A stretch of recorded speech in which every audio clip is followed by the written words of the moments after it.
Hi, I'm Karen Perez, Chair of Hillsborough County School Board. I want to welcome you to Hillsborough County Public Schools, a donde servimos más de 200,000 de tus estudiantes. That includes children in preschool and adults through our workforce program. Hi, I'm Jessica Vaughn, the school board's vice chair. Our district is the 7th largest in America, and our team is made up of 24,000 people working at close to 250 sites across the county. Our district is diverse and dedicated. Our board meetings are held in our board auditorium on select Tuesdays at 4 p.m.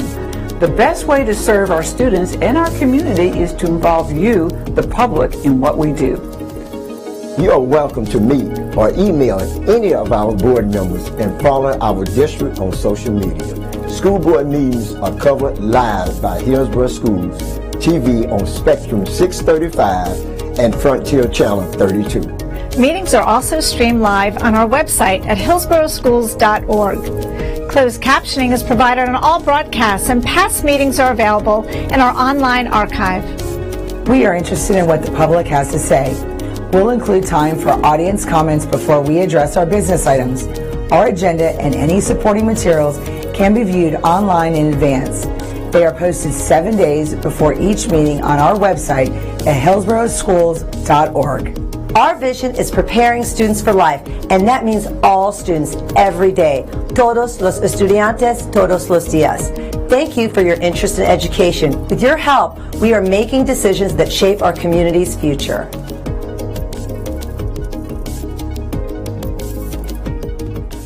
The board meeting of April 2nd, 2024 is called to order. Member Vaughn will now lead us in a moment of silence, followed by the Pledge of Allegiance. Thank you. Please join me in a moment of silence.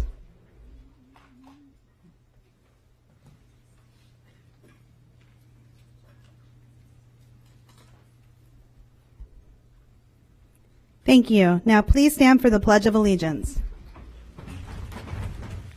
I pledge allegiance to the flag of the United States of America and to the republic for which it stands, one nation, under God, indivisible, with liberty and justice for all.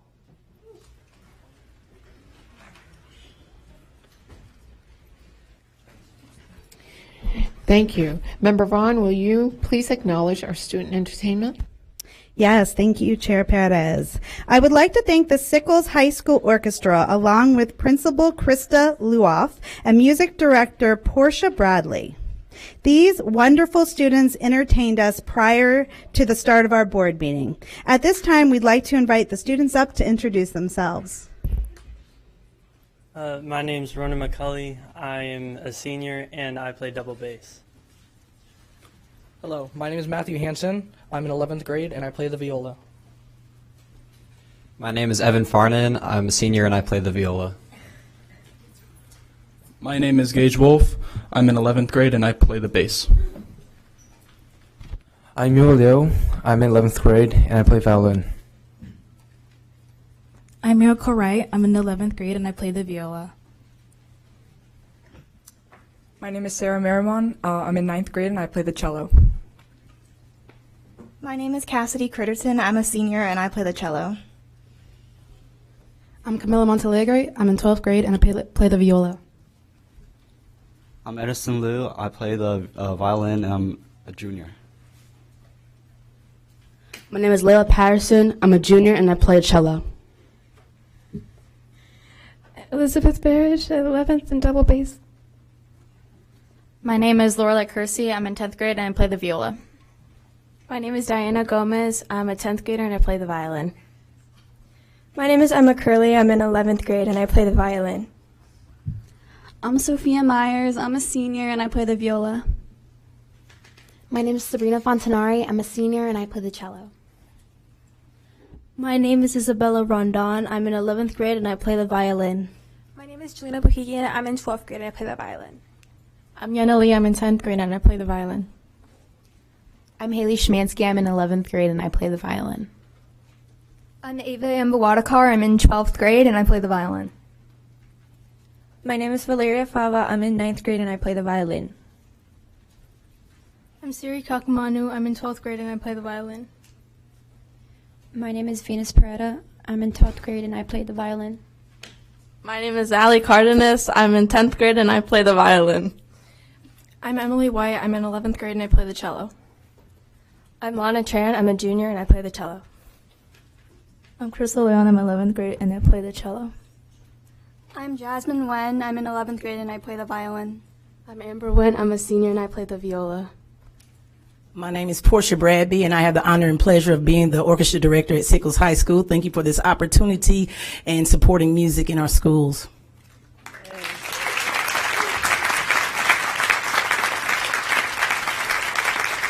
Parents, if you'd like to take a picture quickly, you can come up to the front and take a picture.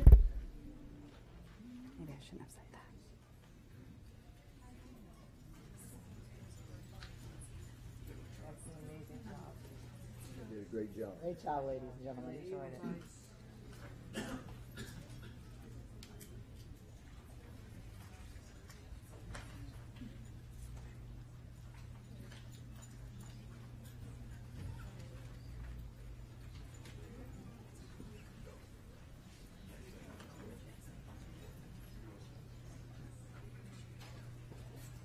All right, thank you. Amazing job.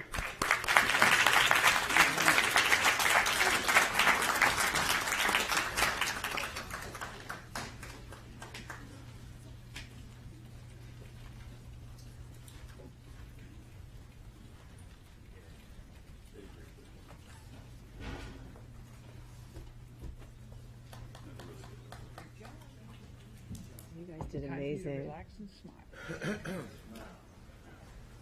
Thank you so much.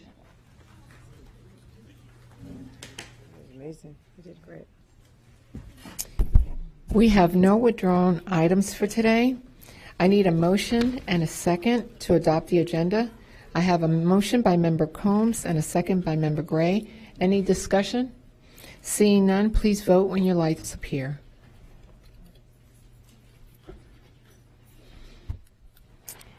And the motion passes unanimously. Let the record reflect that all board members are present. We have one set of minutes to be approved today, March 19, 2024, school board meeting. I need a motion and a second to approve the March 19 school board meeting. I have a motion by Member Combs and a second by Member Vaughn. Any discussion? Please vote when your lights appear.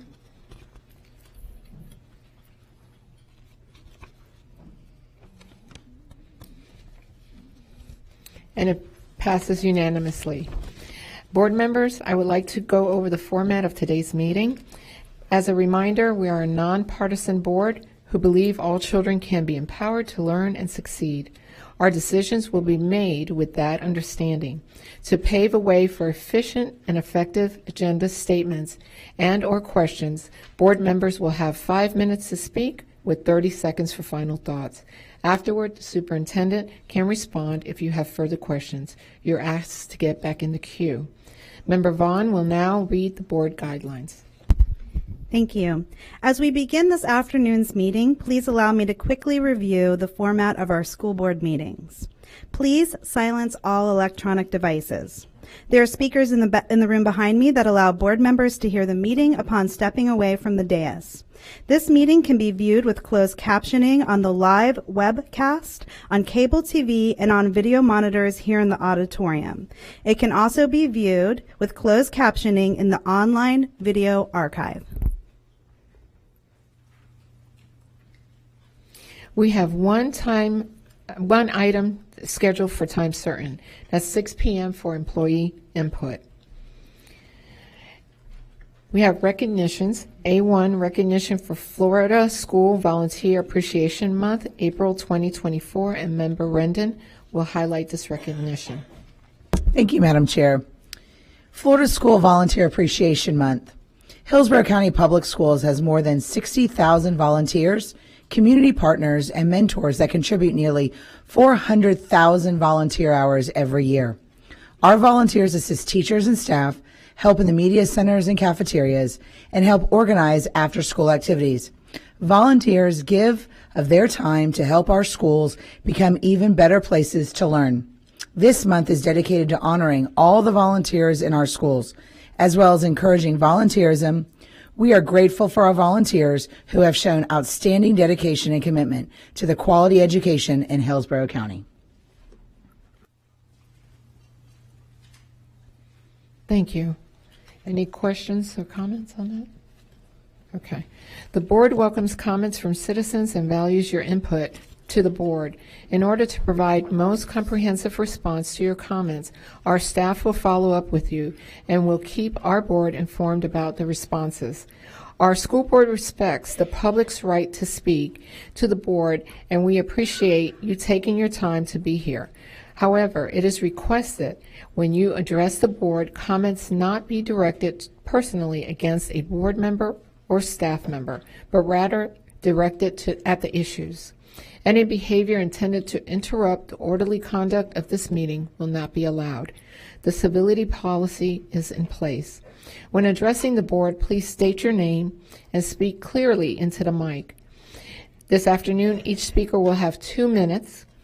Reminder that your 2 minutes start when you begin speaking. There are 30 seconds left. You will see a yellow light on the lectern, and a red light will indicate when your time is up. I will now call the first 5 speakers.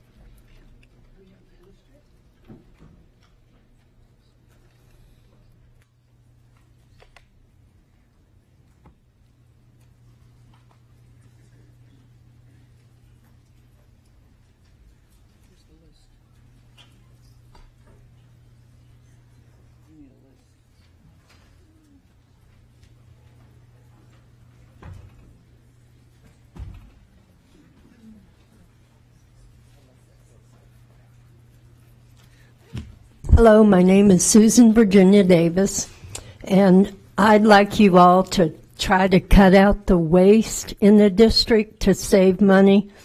I do like the idea that you gave teachers a raise last year and you're considering giving them a raise this year, but I'd prefer you not raise the millage rate. And I do have good news. You should have increased revenue because we're building 4,000 houses and condos in this county every year. So that will raise your revenue quite a few thousands of dollars, maybe millions. But I sure would like you to try to cut out the waste. Hillsborough's got a big reputation of being extremely top-heavy.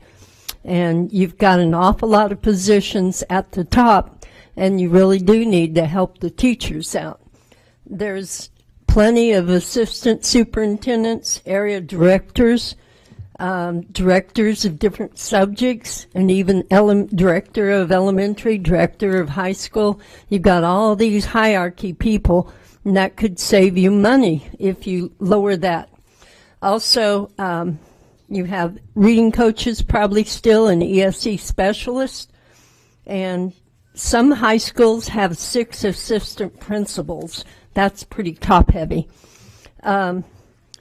One way to help with having enough teachers is to hire early. Don't wait until August to start the interviews. Fill all teacher vacancies and before they go on vacation. A lot of principals take off on vacation the first week that they're out of school. The kids are gone, so they leave.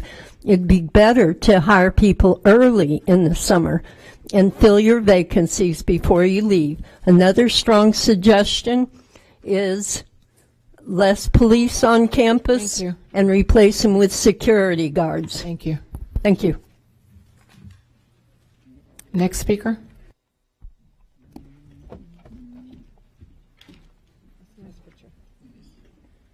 Good afternoon. My name is Wanda Torres. I am a parent here in Hillsborough County in District 5.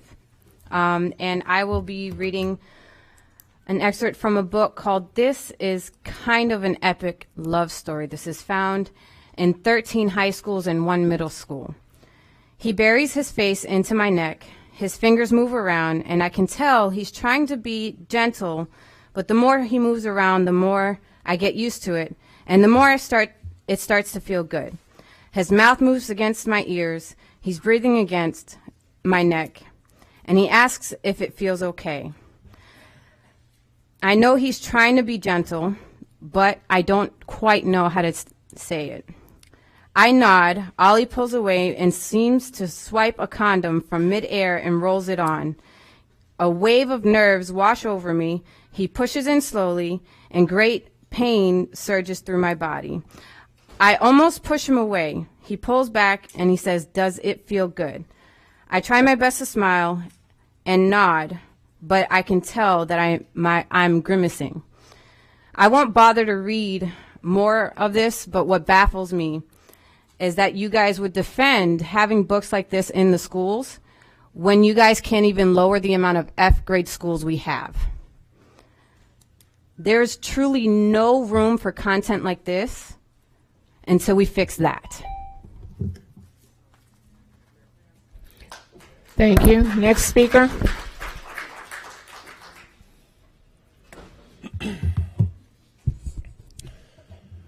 Hello, my name is Ant. I use they, them pronouns, and I am the Tampa Bay Community Organizer for Equality Florida. Last year, we led a campaign urging our communities to fall into action, calling on advocates from all over the county to come here and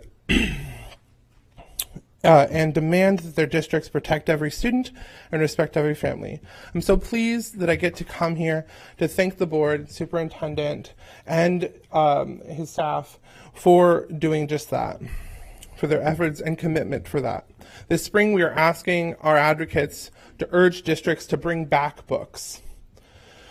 Research from First Book shows that increasing access to diverse books improves students' reading scores and increases the amount of time students spend reading.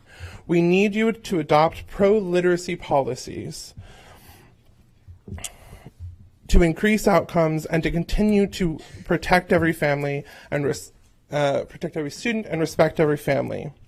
As you've seen already tonight, there are people working to remove books from students' access, and we know that that having access to these books allows student outcomes to increase.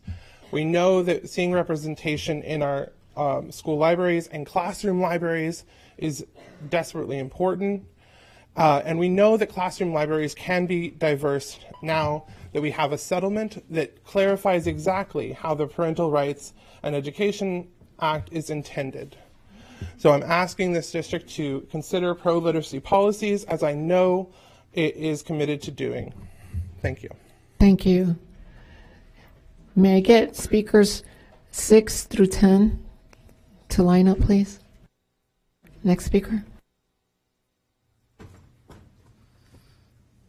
Hi, good afternoon. My name is Tanya Rubin, and I've been a resident of Hillsborough County for 32 years, a business owner, and I've also had both of my daughters go through public school in Hillsborough County. First of all, I want to thank all of you for your dedication and your hard work, and the new superintendent.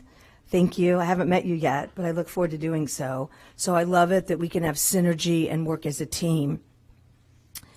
I'm here to talk about the millage and about the books. I want all of you to try to push aside your personal beliefs and the millage vote for the extra tax to be on the ballot in November. We live in a free country, and I think all of our citizens have the right to vote on that. If you look at Pinellas and Pasco counties, they have had better pay for their teachers. So let's say in Hillsborough County, a starting salary for new teachers, $45,000. Well, Pinellas, it's $55,000. So where are you going to go to teach? We need good teachers in Hillsborough County, and they should be paid at least $55,000 to start out. And I'm sure all of you would agree with that. That way we can get better talent. So with this millage, that will allow higher teacher pay, more than 1-year contracts, hopefully for bus drivers, if that's included, and extra resources. So I feel it's important. And why has Pinellas County been able to do this? Because every 4 years they get to pass it, or they do pass it. So I think Hillsborough County needs to come together.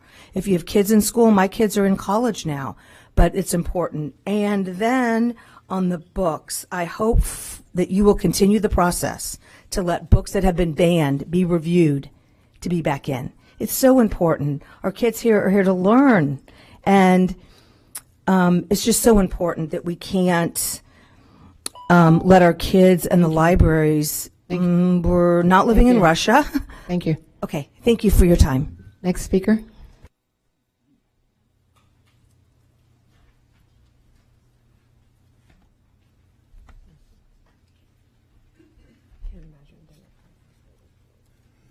Mark Lutho, Largo. Well, I see the worthless clown press is well represented here today. This increase in taxes, that's something else. 30 plus years I've been bringing the science of high performance passive solar building that you continue to ignore. The press can't seem to notice. That's why I say they're worthless. So here we have the headline in this big article. Can we engineer our way out of a climate crisis? Oh yeah. So instead of you making the high performance passive solar building, the fools think we're going to engineer our way out of it. Won't happen. It won't happen. Here's what one scientist says. It's very expensive, and so it's not going to be a solution in the short term or in the long term. But making the high-performance passive solar building would be saving millions of dollars and saving the planet, with the children's in better learning environments. Oh, why can't you report? Thank you. So sad. Next speaker, please.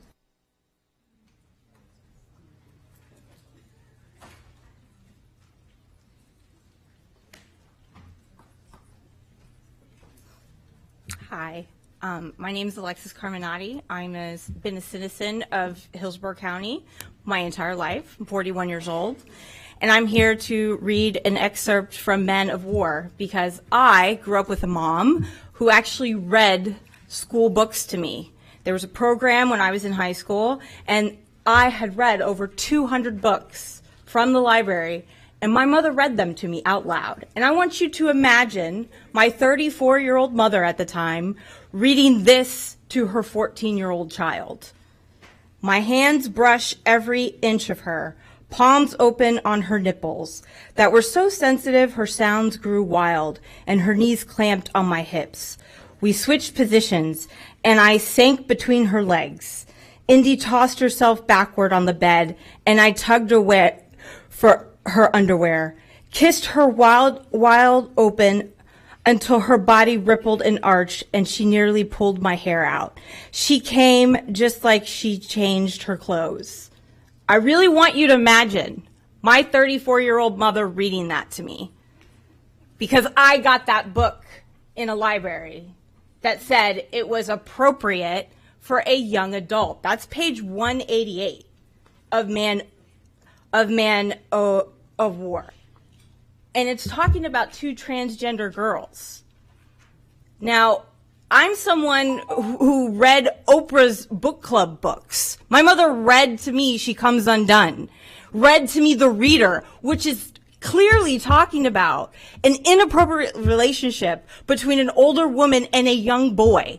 There is no sexually explicit scene like that in that book. Neither in She Comes Undone or Memoirs of a Geisha. You cannot tell me you can't get quality literature that doesn't talk about sexually explicit scenes to minors in our schools. Thank you. Thank you.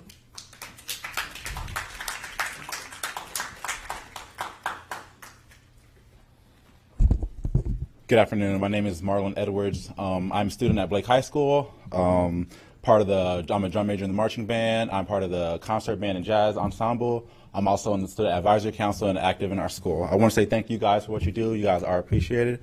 I just want to touch things on some stuff that's been going on in our school. So prior to my freshman and sophomore year, it was under a different administration, and there was a bunch of problems going on at Blake and articles and bad things about the county. And so about 2 years ago, they were sent in a new team to try and come and fix these problems. Ever since then, AP Assistant Principal of Student Affairs, Mrs. Clark, has came in, and since then there's been a humongous change amongst the school. Positive outlook, students are happy to be at school. There's been a 50% reduction in total incidents at school, 56% reduction in skipping, 279 parent conferences were had, and that was the #1 result for discipline at our school. But a couple weeks ago, there was talks and rumors about Ms. Clark being transferred, and not to a request, to a different school. We've sent emails to board members and area superintendents. We've held meetings with Robert Nelson, the area superintendent, and we just want to know, we as a school want to share our voice and our support for Mrs. Chelsea Clark. There's a petition that went around school. 900 students have signed it, teachers and students. And we have been sending emails, and we just want to come here to let you know that she has done great things at Blake High School. She throws on events like Yellow Jacket Festival, Unity Day at Blake High School, and has done this by herself for the last year and a half. 1,500 kids to one assistant principal of student affairs.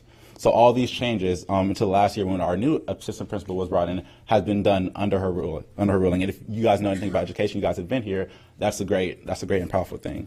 So we just want you guys to know that she has been great here. She has established the Black Student Union at Blake High School and has done marvelous things. So we really appreciate her, and we would wish that she would not continue anywhere. Thank you. Next speaker. Hello, my name is Zakari Cobbs. My message today will be concerning the same topic addressed by my fellow student before me. Assistant Principal Chelsea Clark is like family to many of us. She always has our backs and fights for our rights. She treats us with love and kindness, making us feel valued and cared for. She has done so much for Blake High School, more than anyone else. Even the teachers agree that she has been the most involved since she's arrived, bringing energy and life back into our school. It's not right that she's being pushed out of her position at Blake High School, when she has done right by all of us, the students, teachers. We believe that she should stay because she's a vital part of what makes Blake High School feel like home. We hope that you hear it out, the students of Blake High School and even the teachers, and let her continue to make a positive impact in our school community. I, Zakari Cobbs, the students and teachers at Blake High School stand against the decision to remove Assistant Principal Chelsea Clark from Blake High School. Thank you. Thank you. Next speaker. And can I get speakers 11 through 16 to line up, please?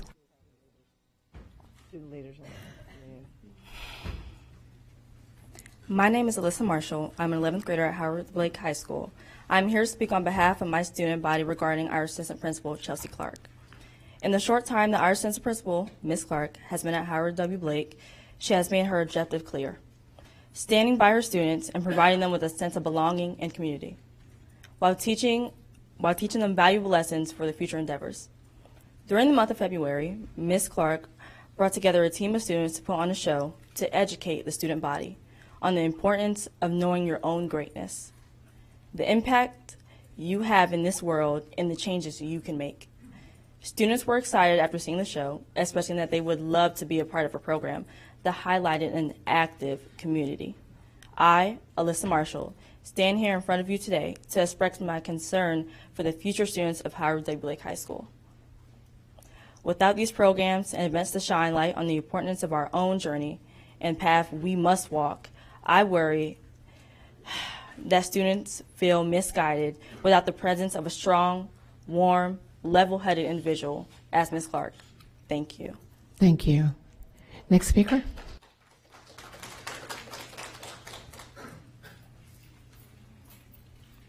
Good afternoon. My name is Ana Rivera. I am from Brandon, retired teacher, Also, I am the director of the program Protect the Children here in Hillsborough County. This is my third year in front of you, and my second year trying to see and read these books that are coming to our libraries. This one called Teals is rated 4 to 5, not for minors. And there are 20 of these books in our high school libraries. And as a Hispanic parent, knowing and a grandparent, knowing that the population, the student population that you have in this county is almost 40% of Hispanics. I know that the Hispanic culture do not approve that. This is not pairing with or align with our values and moral belief. So I don't know what is going on. I don't know how whoever is leveraging and whatever the parents not know. But let me tell you, this is going to go back against some people. And it's sad because I know my students. I taught for 35 years, Hispanics. I know the families, and we do not approve this. We do not approve this. It's not in our moral values and belief. And I am asking you, please, requesting, you have delegated authority. We gave it to you.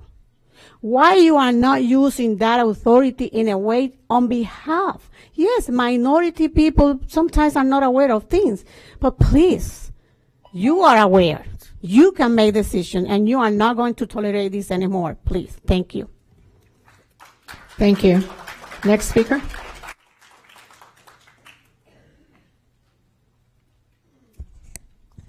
Hello, my name is Jill Stelzig. I'm a mom and a grandma. And I just want to ask you guys one question. Would you want your children or grandchildren reading what I'm going to be saying? I, as an adult, don't even like it. So this is from a book called YOLO by Lauren Miracle, and this is on page 58. This is a girl talking, I climbed on top of him, started kissing him in a way that was said very clearly, here I am, I'm ready to have sex. Don't you want to? Eventually he got into it, and it was all too good, or so I thought. I was still on top, and he had his mouth on he was kissing, or actually more like sucking do I have to say it? Aren't you going to jump in? He was actually, and then another girl's talking, he was enjoying your beautiful boobies. That's not the way I would have put it, but yeah. What's wrong with that? Yay for enjoying your beautiful boobies. We were having sex. He was inside of me, and he was doing what you said to my boobs. You kept having sex. And this is from page 91. I sent Ian a text about scarfing down flaming hot Cheetos and guzzling a Coke, but autocorrect decided it was guzzling a cock. Bet Ian loved that. Bet it made him wish that you were there to guzzle his cock. Angela, to guzzle means to drink greedily. Thank you, dictionary app. Okay then, nuzzle. It's a good idea to nuzzle a cock, isn't it? I just think this is pornographic, and it shouldn't be where children should be available to read this. Thank you. Next speaker.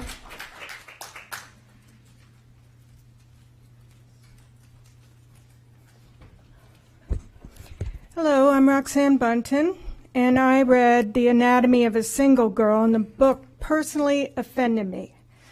The book reviews even note that it is disturbing with sexual explicit scenes and should not be a part of any school library. I'm going to read some of it. I suppose first I lift my leg over his shoulder, which supposedly does a trick for a lot of women, but I'm not flexible enough to pull this position off for long. Guy tries rubbing my clitoris with his fingers. He wiggles his pelvis back and forth, side to side, and then around. At one point, I do manage to arch my back, so Guy entering me at a more of an angle towards my stomach, I immediately got kind of hot and from the deep within myself I've ever felt before. I hold up his penis with my fingers and straddle him before slowly descending on it.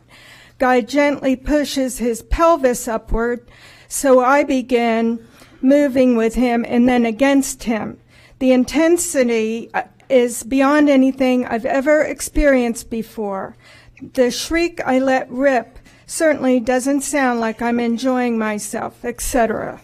This is ridiculous that this school, any school, has this book.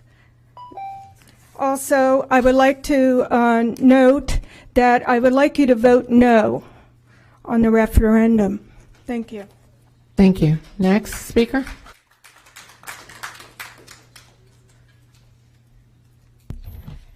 Good afternoon. My name is Damaris Allen. I am a graduate of Hillsborough County Public Schools, and I also have 2 Hillsborough County Public School graduates. I want to talk to you about the millage today and your vote today.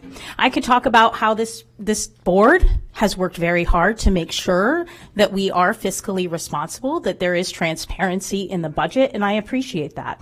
I could talk about how when Miami looked at upping the referendum, they said that it would be catastrophic, that they would not, if they did not pass it, they would not be able to attract high quality public school teachers, nor would they be able to keep the ones that they already have. And as a parent, I see that because most of my kids' favorite teachers are either no longer teachers or no longer in this district. And that is devastating because they are teachers who have been here for years and years and who my kids still communicate with at 20 and 17. But I think more importantly, it's important to recognize that this is not about whether or not you as an individual support the millage. It is about, do you believe in empowering our citizens to have the right to use their voice, to use their vote? This isn't, you are absolutely free to vote it down in the ballot box if that's what you so choose. But give us the people, the opportunity to vote on this. Believe in democracy. Make it participatory. Encourage us to go out to the ballot and use our voice rather than robbing us of that by voting it down today. So please, please vote to put it on the ballot. Let us use our voice. Thank you. Thank you. Next speaker.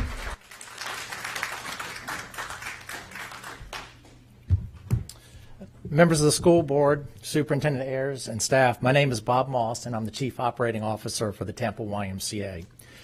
First, I want to thank each of you for the work you do every day. As a son of 2 public school teachers, I can certainly appreciate the challenges and complexities of education and admire your commitment to supporting children and families. I would also like to personally acknowledge the school system leadership team, as their professionalism and ongoing engagement with the Y has allowed us to provide a remarkable range of programs to the community. I appreciate you allowing me to speak for a few minutes on the impact we've had through the 40-plus year partnership with Hillsborough County Schools. Last year alone, the Y was able to impact over 250,000 people in Hillsborough County through diverse programming and helping everyone reach their most fulfilled life. Here are just a few examples of the services that were a direct result of our partnership with the school system. 2,500 children were enrolled in the Y After School program at 27 school sites. Over 2,000 children participated in the Y Safety Around program in schools. 76,000 children were taught life skills through the game of golf by the YMCA First Tee program that operated in 173 county schools. 448 children and families are served through a variety of Y programs at Sulphur Springs Elementary School, and over 200 swimmers from 9 Hillsborough County high schools call the Y home for their swim team and practice meets.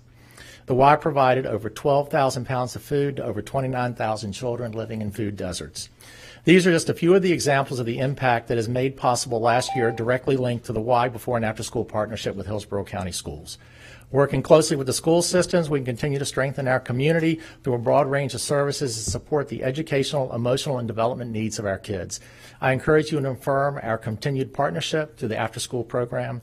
Thank you again for allowing me to speak. On behalf of Tampa Y, we look forward to our ongoing relationship. Thank you. Next speaker.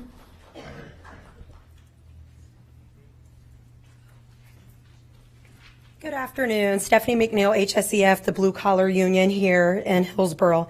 I stand before you today to encourage you to vote yes and allow the millage tax on the ballot this November. This tax isn't just about numbers on a piece of paper. It's about investing in our children and our community. Education is the cornerstone of a thriving society. It empowers individuals, drives innovation, and builds a strong economy. With a yes vote, you are supporting invaluable non-instructional employees within our school district. These dedicated individuals play a crucial role in the smooth operation of our schools, yet their contributions are often overlooked. And we are losing these employees at an alarming rate to neighboring counties who have a millage. and private business. It is imperative that we recognize their hard work and provide them with the support they deserve.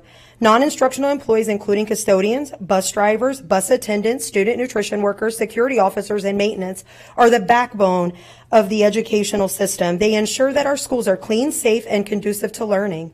Without their efforts, our students' educational experience would be compromised. However, these employees are often face financial challenges and lack the resources necessary to perform their duties. Many struggle to make ends meet and provide for their families on meager salaries. By implementing a millage tax, we can secure additional funding to improve their wages, provide professional development opportunities, and enhance their working conditions. Investing in our non-instructional employees is not just a matter of fairness. It is not just a matter of fairness. It is an investment in the success of our students. Furthermore, by attracting and retaining talented individuals in these positions, we can maintain the high standard of excellence that our district prides itself on. I urge you to consider the long-term benefits of supporting our students and non-instructional employees by allowing the voters to make the decision. A yes vote from you today ensures voters in Hillsborough County will be heard. Together, we can ensure that every member of the school community has the resources they need. Thank you. Thank you. Next speaker.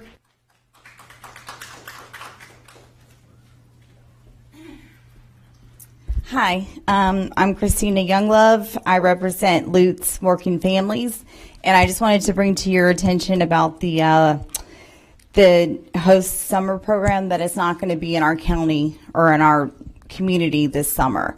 That really affects many of the parents that work. We were kind of blindsided that there was not going to be one this summer, so we're trying to look at other avenues. Most of us have multiple children, so it makes it difficult when you look at after-school camps. With the price, it's not very affordable. I have 2 minutes. I'm not a good public speaker, so we did an online petition 12 days ago, and we shared it just within our community. We got 152 signatures, so we're just not wanting Lutz to be overlooked. Hopefully, maybe this summer, it may be too late, but for future summers, like, give us a place that we can put our kids, it's affordable, that for us to continue to work so we don't have to drive out into other districts where there is a host school available. That makes it very hard for us to get to where we need to be to continue to generate money for our families. Oh, I think I did pretty good. Anyways, that's what we wanted to say. We think you guys are doing great. I heard about the meal program that you guys are doing, and we just want hosts back. So thank you. Thank you. Can I get speakers 17 through 22 to line up, please? Hi, I'm Karen Leonardo, and I was going to read excerpts from the Ugly Love book by Colleen Hoover, but it's pretty much 22 pages worth of the same type of readings you've already had. Instead, I decided to go on her website and do a little research about this book and the age-appropriate level that it's supposed to be for from the author herself. First of all, the Library Media Catalog on the school's website says that the reading level of this book is an adult reading level. The summary starts with Tate Collins tries to have a sex-only relationship with airline pilot Miles Archer. So anyway, I then went to her website, and there was a reader that asked a question, what is the age level that your books are suitable for? And Hoover's response was, some I wouldn't recommend for teens at all, but books like, and she named 4 books, I think are okay for older teens. But books like Verity, Too Late, and Ugly Love, the one I have here, I'd definitely not, in capital letters, recommend for teens.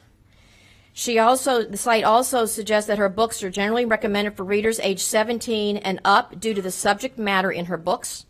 She further on her site has a What Parents Need to Know section. And in it says, parents should be aware that Hoover's novels are often contain graphic depictions of violence, sexual assault, and sexually explicit scenes. I can attest to that with the 22 pages I have. There are 60 copies of her books that are rated age 17 and above. Verity, which on her website says is for age 21 and up, we have 4 copies in 4 of our schools. That should be immediately removed, unless you're loaning them out to the teachers. I don't know. Anyway, I heard recently from one of your fine members that our reading level is 38% of kids in this county know how to read at age level and are proficient at reading. 115 of your schools. Thank you. I'm sorry. Thank you.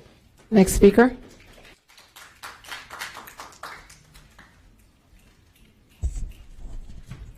Hi, my name is Carmen Edmonds.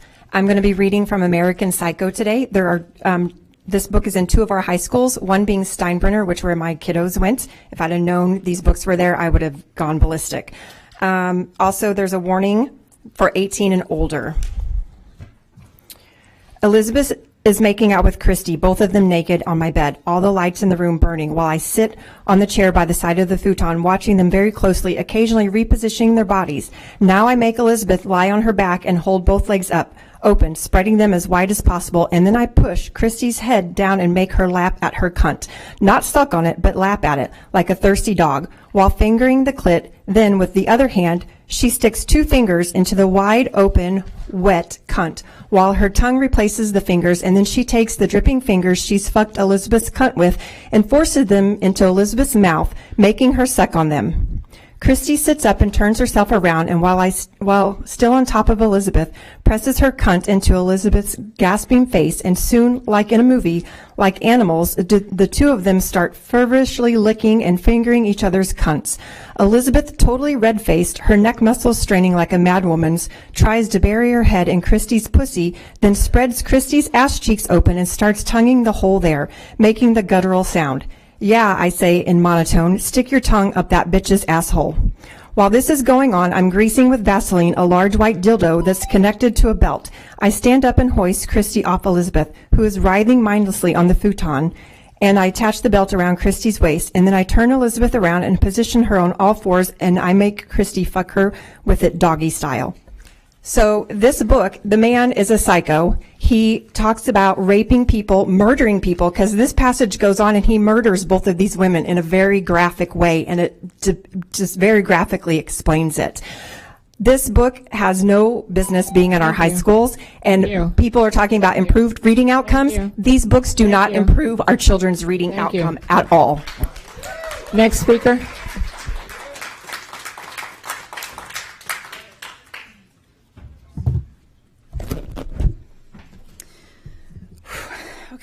I'm Rachel. I'm a parent of 2 in your schools. I'm here to talk to you about a book that I find concerning that's in 4 of your schools' libraries.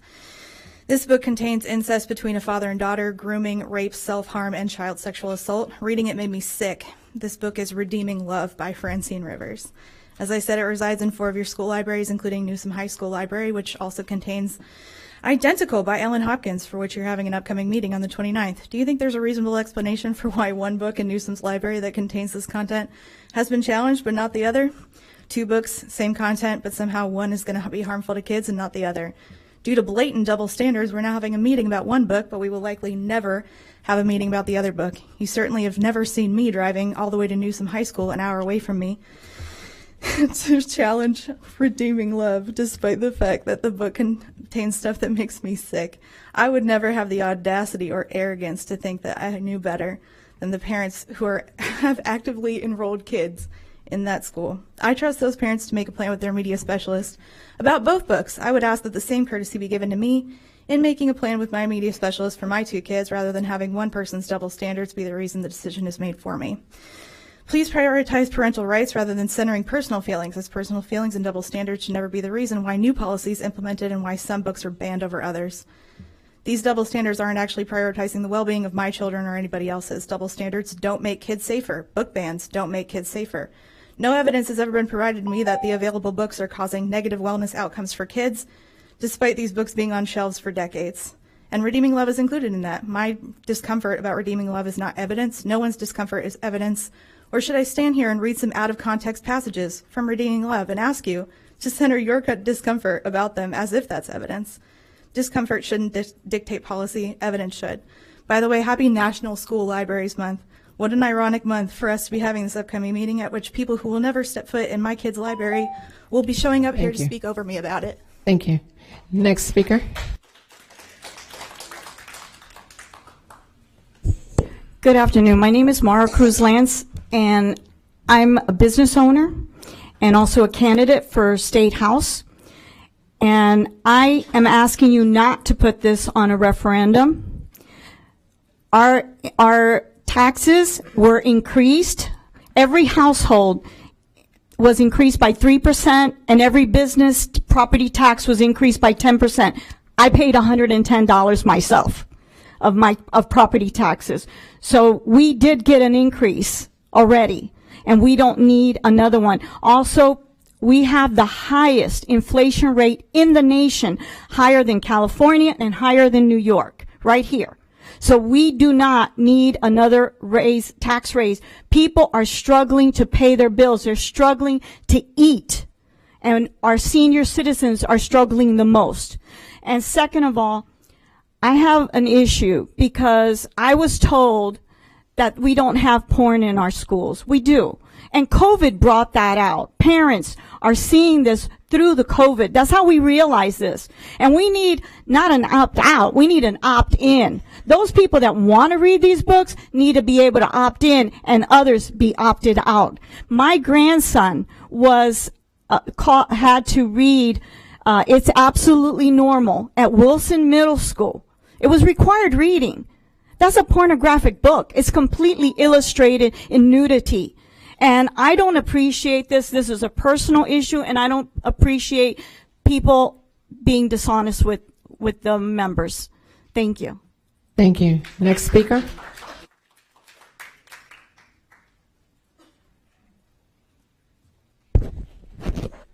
Good afternoon. Good afternoon. My name is R.L. Hill. I can see that not much has changed from the last time I stood before you. So my comments are from the book Haunted, which is supplied in our school libraries by those of you sitting here. Page 301, guys have listened to worse shit trying to get a piece of ass. Page 356, we come up the stairs from the Imperial Chinese Promenade, rushing from the red to the green, and today the matchmaker has his dick flopped out. From behind his camera, Agent Tattletale says, if you're cutting it off, cut it off now. He says, here's your last chance. Be a man and whack off that dick. In this book, ass appears 49 times, bitch 15 times, cock 15 times, dick 32 times, dyke 1 time, fuck 27 times, goddamn 7 times, piss 15, prick 1, pussy 2, shit 33, and tit 7. For those of you with your Marxist communist agenda, those are who I'm speaking to now. You can smirk if you like, but you're going to hear the final word. For those of you with that attitude, you're adult age. You could read this book in the privacy of your own home. You could even watch it on a video if you're so timed with pornography. The only thing I can think of is that you get some perverse pleasure having this trash read to you aloud in a public forum. So please, I'm asking the 5 of you, in the interest of the Hillsborough County children, I ask for your immediate resign from this board immediately, because your efforts have done nothing but destroy families and children. Thank you. Next speaker, please.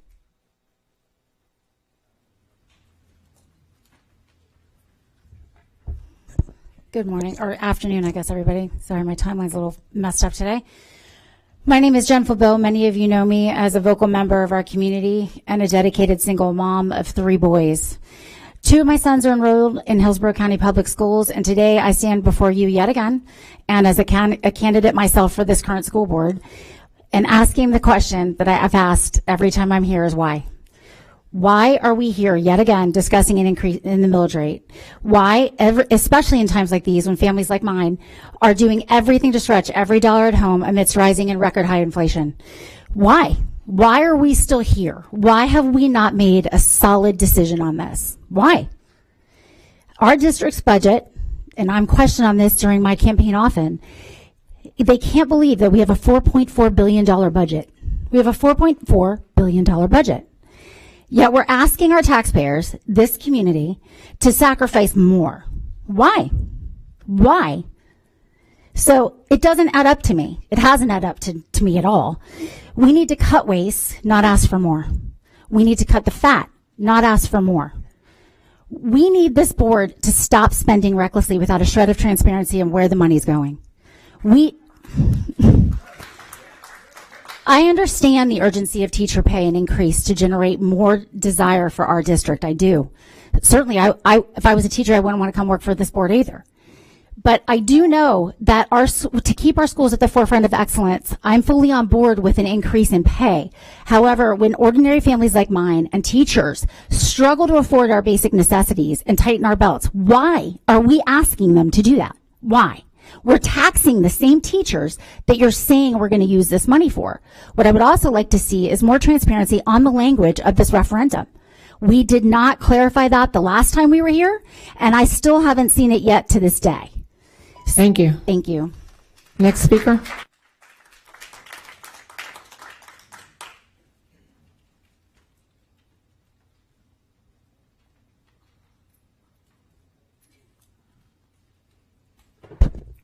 Good afternoon. My name is Dave Coleman. And as candidates begin to posture for election and re-election, nothing is more important than the best for our children. I stand with strong schools. I stand with Florida Rising. I stand for equal education through strong public schools. I attend a lot of meetings, most at the BOCC. Last meeting, our supervisor of elections and our superintendent of schools felt compelled to stand against the dark chamber of government at 601 Kennedy. They each made their case for funding, one for free and fair elections, the other for school buildings and repairs on the CIT. The response from the GOP 3 is that the public schools are going charter, not to come here looking for CIT money or a millage. Well, the board is very conflicted. That very meeting, they voted to spend $600K to an international company to evaluate our Hillsborough County health card. They pulled $200K from our elections. The board sits with a $2.3 billion savings account. They have raised my garbage bill $85. They doubled my water bill. They have resources, but not resolve. Don't let them fool you. The public is on the side of all our kids. King said in part, we shall overcome to stop the permanent psychological damage being done to our children. Our teachers need equal pay. It needs to be sustainable for 4 years. We can figure that out later. Support public schools, demand CIT money tomorrow at the BOCC, and vote yes for the millage today. You said at the beginning of this meeting, all children can learn. Let's make that happen. Thank you. Thank you. Next speaker.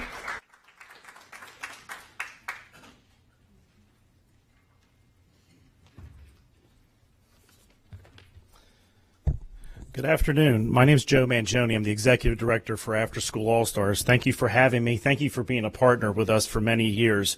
After School All-Stars provides comprehensive academic programs that keep children safe and help them succeed in school and life. We're currently in 6 schools in Hillsborough County, soon to be in 7 next year.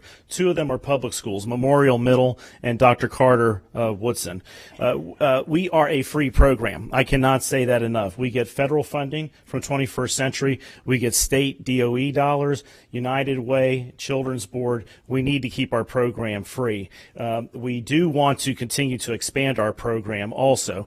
Next year we will be opening up another charter school, but we'd love to open up another public school. Currently, right now, we're servicing 700 students in summer and after school programs. We have 60 staff. Many of them are teachers with Hillsborough County schools that we're able to provide extra income for, and of course they support us with extra tutoring and academic support after school.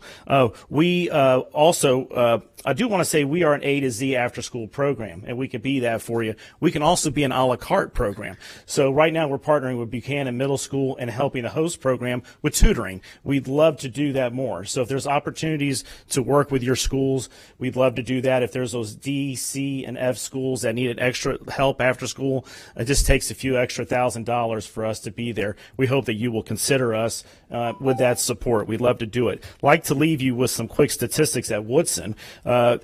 29% of our students have improved their ELA scores in the past year. 48% of the students have improved their math scores. 33% of the students have demonstrated improved grades overall, and 56% students who have missed less days in school. And lastly, 63% of the students who decreased in-school suspension while being an after-school all-star. Thank you, and I hope that we can partner some more. Thank you.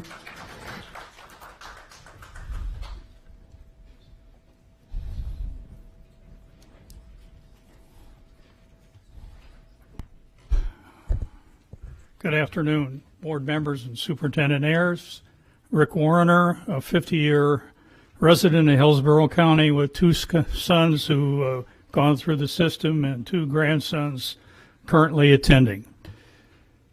Today's board vote on placing the referendum on the ballot will be a major step in determining whether the district is able to obtain the additional funding to pay the competitive level of salaries necessary for retention and recruitment.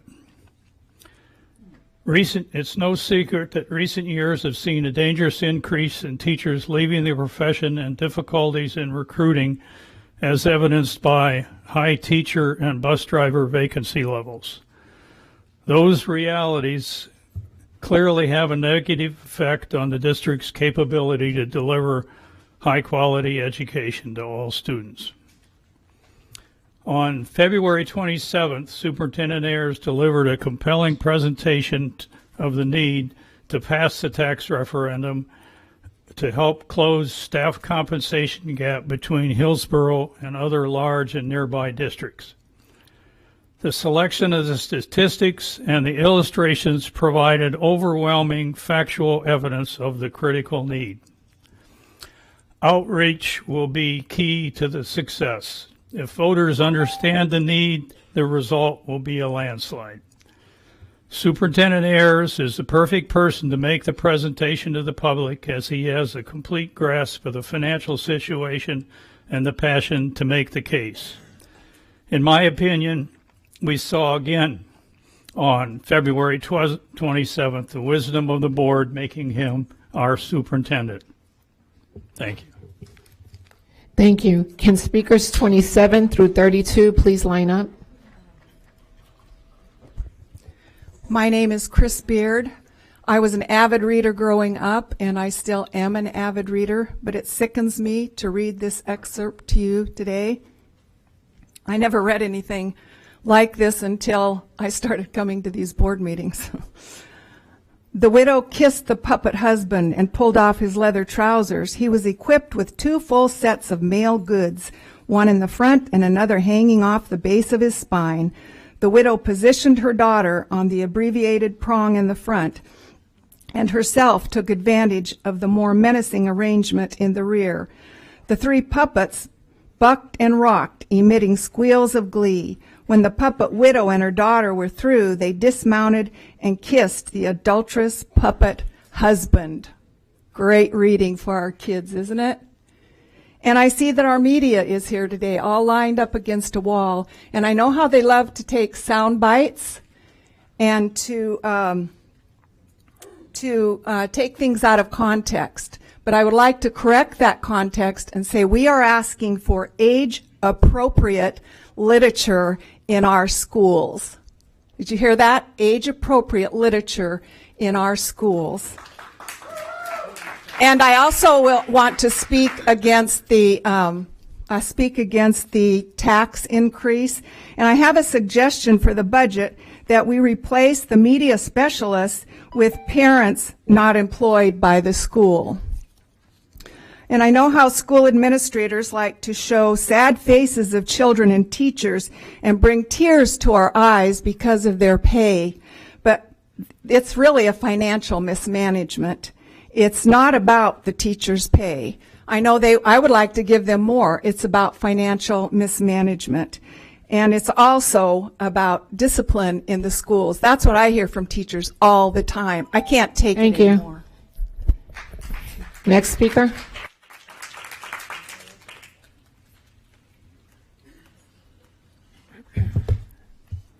Good Good afternoon. My name is Julie Gebhards, and I'm abandoning what I brought because I can't handle this. This is from Chuck Palahniuk's book called Invisible Monsters Remix. It's in Steinbrenner High School, and we have 14 other titles by this author that have similar content. Evie's shouting about how she's done found her butt-sucking, fag-assed new husband face down enjoying butt sex with everybody's old boyfriend and in the butler's pantry. I remember all his porno magazines and all the details of anal, oral, rimming, fisting, felching. You could put yourself in the hospital trying to self-suck. Felching, I lower my voice. I'm calm now. Felching is when a man F's you up the butt without a rubber. He shoots his load, then plants his mouth on your anus and sucks out his own warm sperm, plus whatever lubricant and feces are present. That's felching. It may or may not, I add, include kissing you to pass the sperm and fecal matter into your mouth. You have such a big problem in this district, and nobody seems to care or listen. I've been here over 30 times, and I've been silenced. I've been ignored. This is the type of content, and the more I dig, the more I find. There is so much by this same author, Chuck Palahniuk. Are you going to get your act together? I sure hope so, because in the meantime, thousands of students across Hillsborough County have read these books that I've read to you. And who knows, they're not going to come here expressing the sexual harm that they've faced because of reading a book that they're ashamed to say they've read. This is craziness, absolute insanity. I can hardly contain myself, but you do need to get your act together. And between what I read and what Carmen read, it takes one incident of a student deciding that he's going to do whatever that book said, and then we will find out who read that book and if it had impacted them in any way. But you're one incident away from something really serious. Thank you. Next speaker.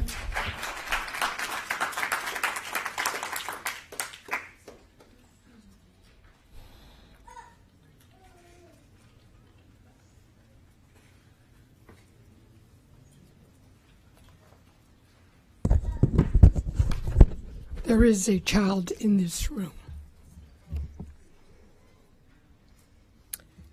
Good afternoon, school board. Superintendent Ayers. My name is Delma Rodriguez, and I am here today wearing 3 hats. I represent LEAD, Latinx Education Equity Community Roundtable. I'm here supporting Families for Strong Public Schools, and I'm also here for LULAC, the League of United Latin American Citizens. At a time in our history when our rights are being taken away from us, and so many are being threatened, it is essential that you, the school board, give us, the community you represent, the opportunity to vote on the millage. One of the reasons why LEAD supports the millage is because we realize that our surrounding counties are luring away all our teachers. Why? Because they can offer them a much higher salary. And you know that teachers don't become educators for the money. But let's face it, we want them to earn a salary that will allow them to pay for their mortgage, buy food, and live in the same city where they work. I thank those of you that vote yes, and for those of you that vote no, all I have is one question. Why are you taking that right away from the people that voted you in? Thank you. Next speaker.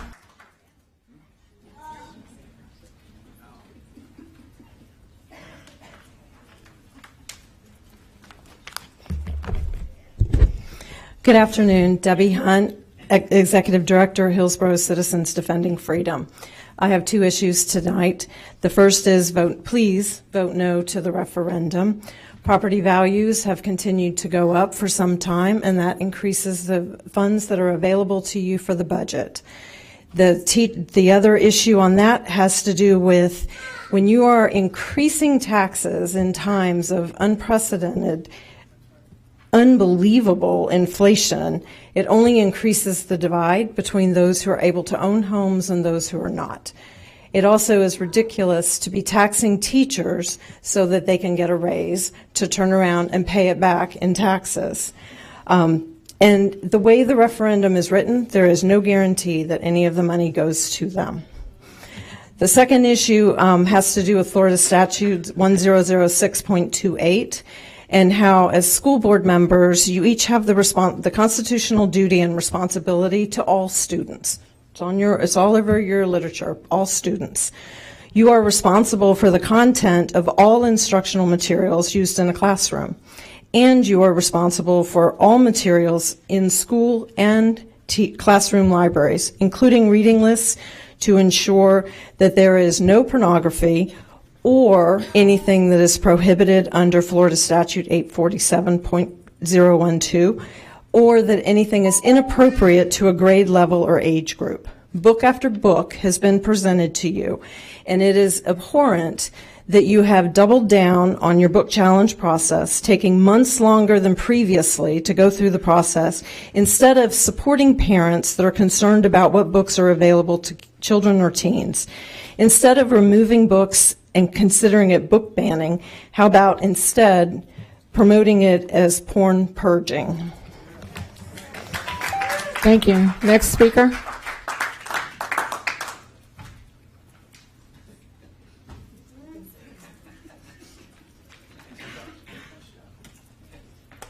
Hello. My name is Lisa. I am a Hillsborough County taxpayer and resident. Two things. I'll be reading for a grandma who could not make it today. So I'll be speaking to that. And then the last time I was here was a little bit over a year ago. And at that time, I left all of you an article from the National Center of Sexual Exploitation, which explained essentially the damage caused by childhood exposure to pornography. I also am an advocate for Selah Freedom. I as well am a volunteer and advocate for Operation Underground Railroad. Some of the damages are sexual violence, sharing self-produced sexual child material. 34% of 13 to 14-year-olds said it is normal for kids to share self-generated new photos of themselves, sending, receiving, asking someone for nude images, et cetera, et cetera. These are all damages whenever they get exposed to early pornography. I don't know if you recall that article being left with you. It was over a year ago. Surely you've had time to review that by now. If not, I sent you an email this morning, each of you, if you would like a copy of that article so that you could review it. I would love to have the conversation. I appreciate you all being here and serving our children and doing what's best. I will say, I spoke with a teacher recently that was in the public school for 17 years. She said that she would like to see one of you go. That would be you, Patty Rendon. And she said that of all the people that sit on this board right now, you, Vaughn, are the one that comes to Plant City and supports her school. Thank you. Thank you. Next speaker. Brian Paris. I want to second the last two ladies. The lady in purple spoke well. I mean, she was right on the money. And people have been talking about budget. You guys have a big budget. You shouldn't be taxation without representation, increasing people's taxes. We're in a recession, soon to be also a possible Great Depression. And here you're asking people to raise their taxes when they're barely afford food and being able to pay rent or mortgages. That's ridiculous. You guys need to be fiscally responsible. I can't believe there was somebody up here that said you guys are transparent with the budget. I haven't seen any transparency from any of you. It's ridiculous. And also with a book, obviously people have been reading these child pornography books. I don't need to read any. That's disgusting. And for any of you to approve any books like that, these sheriffs should actually put you guys in jail, because you know child pornography is illegal. It's a crime. It's disgusting. And for when a kid checks out a book, all you have to do is have like a text message sent to the parent on what book they checked out. It's real simple.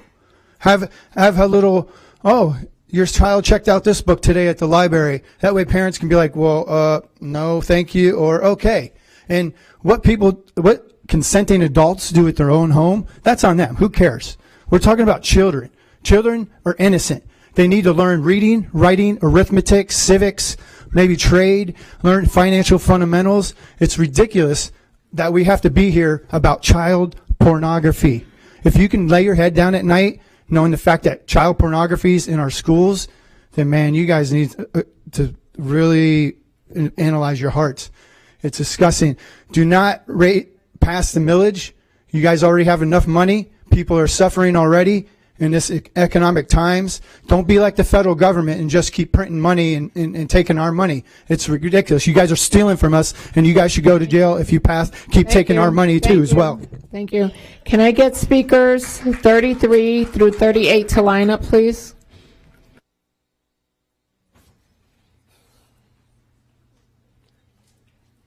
Speakers 33 through 38. Okay. James Graham, let's see, real quick.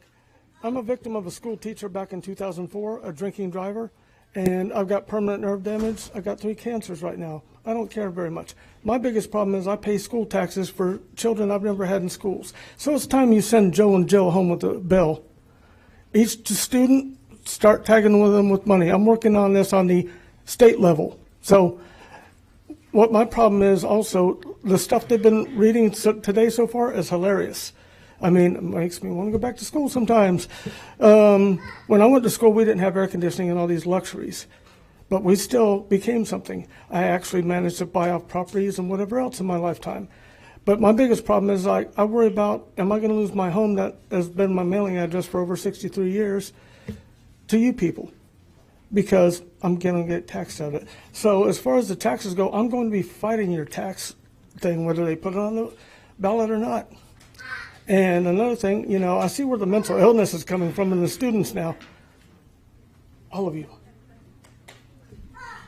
So you're busy doing whatever. We want more transparency. I want to know where all those millions of dollars went from the other tax. Don't you?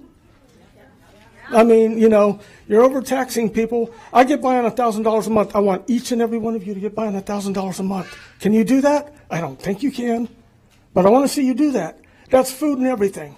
I don't get any little things because I'm not qualified. They tell me, oh, well, you've got something to sell. Sell something. Teachers do not work a full year. So I see, you know, give me $60,000, I'll go back to teaching because I can teach so many different things. I'm not degreed, but I can teach you how to build a car, build a house, do all sorts of stuff. But I can't do much anymore because I got permanent nerve damage because I'm a school teacher. And I can barely sometimes even move. So God bless you all. Good luck. And by the way, Tommy Lee says hello. I used to do photography. Here you go. Thank you. Isn't that nice? Thank you. I'm pretty good. Thank you. Next speaker.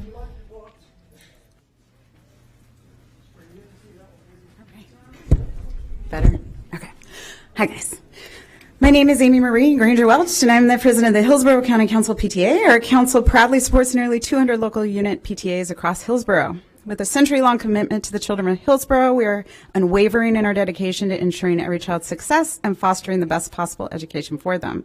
Let's not forget the vital role of family engagement in our educational ecosystem. We're excited about the collaboration with the Hillsborough County Public Schools Department of Family and Community Engagement to develop the FACE PTA Family Engagement Initiative that embodies a comprehensive approach integrating shared responsibility and high-yield impact strategies to engage and empower schools, families, and community departments toward continuous school improvement by aligning with the national PTA standards for family school partnerships encompassing principles such as welcoming all families, effective communication, supporting student success, advocacy for every child, sharing power, and community collaboration. This initiative fosters a dynamic educational environment where all stakeholders actively participate in the journey of learning and growth, which we believe will help drive equity in the education of our students here in Hillsborough. We're excited to share more about this initiative and recognition program in the coming weeks. I'm also here today to urge you to support putting the millage referendum on the ballot, allowing our community to have a say in supporting our county students.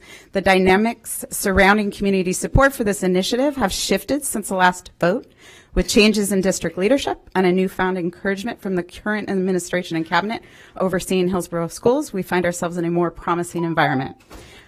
However, the reality remains that without providing our community the opportunity to invest in additional resources for our students, maintain the caliber of educators our students deserve will become increasingly challenging. Therefore, I urge you to vote in favor of placing the referendum on the ballot, regardless of your personal stance.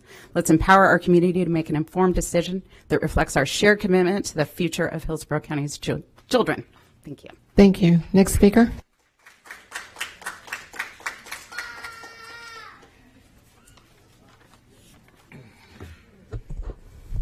Good afternoon. My name is Shonda McGlone, and my daughter is a 7th grade student at Ideal Public Schools Victory College Prep Charter location. This is her 2nd year attendance. Ideal Charter School has helped us by recognizing the areas where my daughter needed improvement, and by doing that, they have helped her to excel in her education, comprehending the work she is giving, bringing her grades up, and becoming a better athlete. This, of course, was achieved by having dedicated teachers, coaches, mentors, and staff that believed in her and strived to give my daughter the best support available. That is why I feel it is imperative to support the millage for education. The millage benefits public schools and charter schools in Hillsborough County. Charter schools are public schools that are managed by their own volunteer boards, and each school has its own unique approach to learning. Students in our charter schools have a wide range of needs, which includes competitive pay for teachers and staff. Of the $177 million the millage is projected to generate, $26.6 million of those dollars will go to support students in charter schools. The funding from the millage will bring an incredible boost to our students in charter schools and every public school in Hillsborough County. This is much needed. As I close, I would like to leave you with these words. Our children are our future. Don't we owe it to them to ensure that they receive the best education that we can provide for them? And to do that, we need to be able to pay our teachers and staff that educate our children in becoming all that they dream to be. Thank you. Thank you. Next speaker. And can speakers 39 through 45 line up, please? Good evening. My name is Erin Quinn. I am the current president of the PTSA at Robinson High School. I am a parent of 2 children in Hillsborough County, and I'm also a former Hillsborough County public school teacher. With regards to books in high school, books are the safest way to explore questions that naturally arise at this transitional time of life. A book is a flight of fancy, not a method of indoctrination. As a high schooler, I read sexually explicit books, and I cannot recommend a safer method for exploring teen sexuality.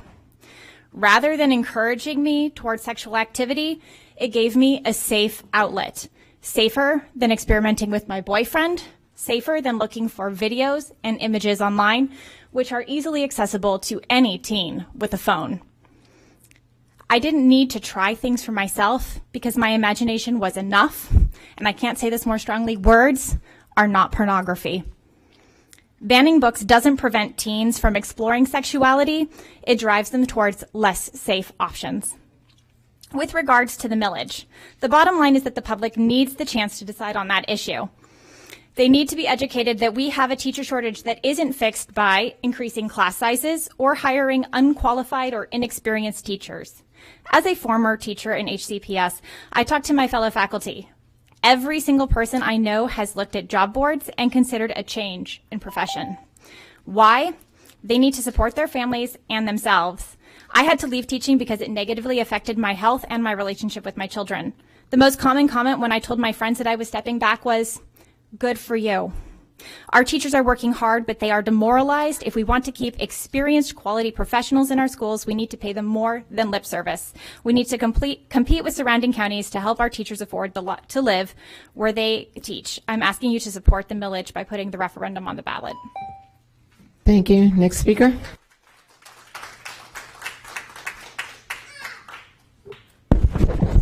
Hi, good evening, respected members of the board. My name is Cass Miller. As a parent of 2 children in Hillsborough County Public Schools, I come before you invested in the quality of education and well-being of those who deliver it, our teachers. Today we face a pivotal moment, one that demands immediate action. The proposal for the millage increase to enhance teacher salaries is not merely a financial consideration, it's a moral imperative that we must allow our community to weigh in on. Florida is currently positioned at 50th in the nation on teacher pay, a ranking that undervalues the profession and jeopardizes our children's educational experiences. With 400 instructional vacancies in Hillsborough County and more looming, our schools are on the cusp of a crisis.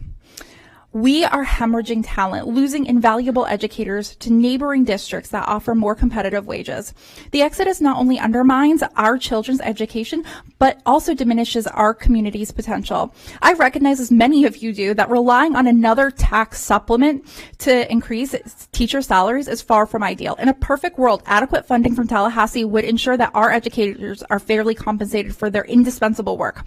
Yet, we find ourselves in a predicament where ideal situations are not in reach. We are bleeding, and while a Band-Aid is not the cure, it is a necessary stopgap. It is crucial now more than ever that this millage proposal reaches the ballot. This isn't just about allocating funds, it's about allowing the voices of Hillsborough County to decide themselves on this measure. By supporting this millage, we're not just advocating for a temporary fix, but signaling a collective commitment to address an ongoing injustice. It's a step toward acknowledging the worth of our educators, towards stabilizing our schools, and ultimately towards securing a brighter future for our children. Therefore, I stand before you, not just as a concerned parent, but as a community member urging the school board to support placing this millage on the ballot. Let us give it to the voters to decide. Let us choose to invest in our teachers, our children, in our community's future. Together, we can begin to mend the fabric of our educational system. Thank you so much for your time. Next speaker.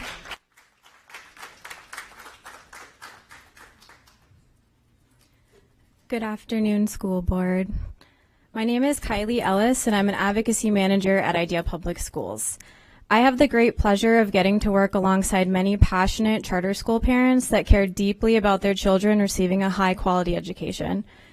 Our teachers, staff, and administrators on our 2 school campuses in Tampa, Idea Victory and Idea Hope, work tirelessly every day to ensure equity and provide the best possible education to our students. Public charter schools are a type of public school managed by their own volunteer boards and have unique curriculums and approaches to learning. A millage would directly impact our charter schools and bring a projected $26.6 million to charter schools of the $177 million a millage is projected to generate. The amount that charter schools would receive is based on enrollment and is set by Florida law. Our charter schools are public schools and have a wide range of needs, including competitive pay for our teachers and staff to recruit top-tier quality to serve our students. Over the past 3 years in my position, I have connected with many IDEA parents to hear their personal stories and experiences at IDEA. A reoccurring theme that I have heard many times from our parents is just how much they value their students' teachers and what a difference a passionate, caring, and hardworking teacher can make on their students' path to success. The passage and funding from a millage would have an enormous impact on students and families in public charter schools, just like IDEA, and every public school in Hillsborough County. To conclude, I myself do not have kids. However, I know that children are our future, and we need to invest in the teachers, staff, and programs that set them up for their greatest potential. Thank you. Thank you. Next speaker.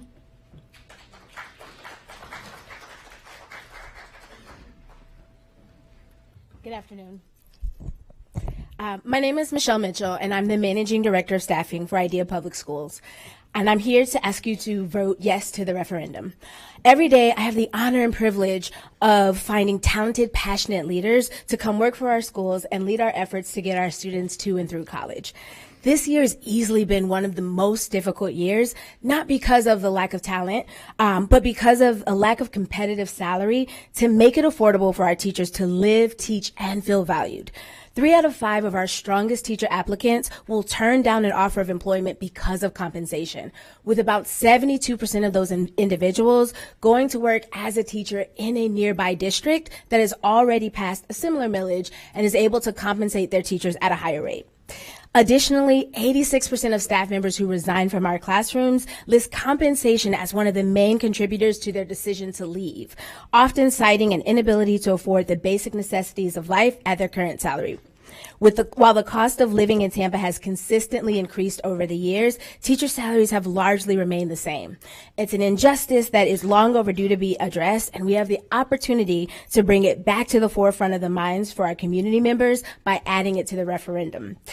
Let me be clear, we have amazing teachers at IDEA and in Hillsborough County, but as long as we have classrooms that are still full of students without a teacher providing consistent quality instruction, we need more teachers. And research shows that the #1 predictor of student success is a consistent teacher in the classroom, and the #1 factor impacting teacher retention is compensation. This millage allows for us to be able to address one of our primary challenges with an ideal solution and puts us in the best position to make sure our students are able to succeed. Thank you. Thank you. Next speaker.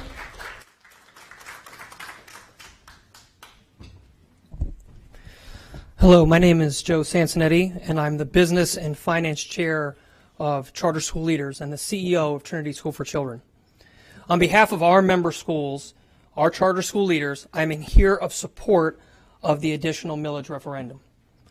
As the only county of our size in the state not to have an additional millage, our students are at a disadvantage to the tune of about $177 million. With these additional funds, teachers and staff and salary increases could alleviate some of the staffing issues that face Hillsborough County schools and including our member charter schools. This proposal benefits the whole county, as our future nurses, entrepreneurs, public servants are in class right now. To provide these students with a high-quality education, we need high-quality teachers. And to attract and retain those high-quality teachers, we have to have competitive salaries. As we, Hillsborough County Charter Schools, charter school leaders, we want all students in the districts to succeed, charter and traditional public schools. We support that you please place this millage to the voters' hands. Please let the voters decide. It is imperative in our democratic process to allow that to happen, and as a representative of our charter school leaders, we ask that you do that. Thank you for your time. Thank you. Can I get speakers 45 through 52 to line up, please? 45 through 52. Thank you. Good afternoon, school board. My name is Jerry Fardella. I have good news for you. He is risen. Praise the Lord. Now, I'm going to read an excerpt from you. And please, when you go home, think about this type of literature that is available to all children. I have 2 granddaughters at Steinbrenner High School. By Saturday night, we had F'd 3 times. This is from the book Verity, which a few people have mentioned before. By Saturday night, we had F 3 times. I had a boyfriend in my early 20s named Amos who liked being choked. It's why we broke up, because I refused to choke him. What kind of nonsense is that? That was me. In your early 20s, you should have vanilla sex.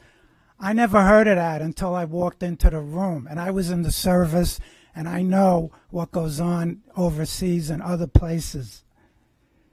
Page 38.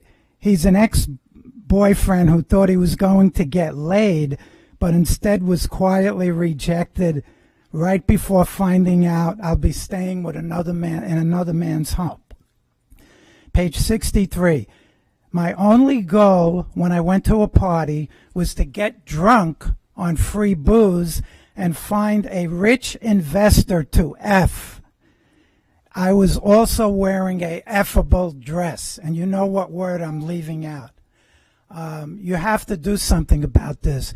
The good news is that you have the power right now to compromise and believe. You believe in diversity? How about a little diversity for the Christian-minded parents? You don't have to be a Christian to know that this is nonsense. Please reconsider.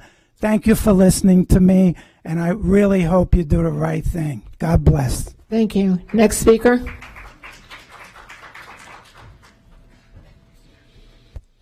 Good evening, folks. I am Nikki Rivera. I just have brief comments tonight. I first want to thank all of the members who have committed to support the millage effort, and I would like to urge the rest of you to allow the voters to vote on this measure, to support democracy by voting to put the millage on the ballot in November and allow our community, our taxpayers, our voters to vote on it. That's all. Thank you.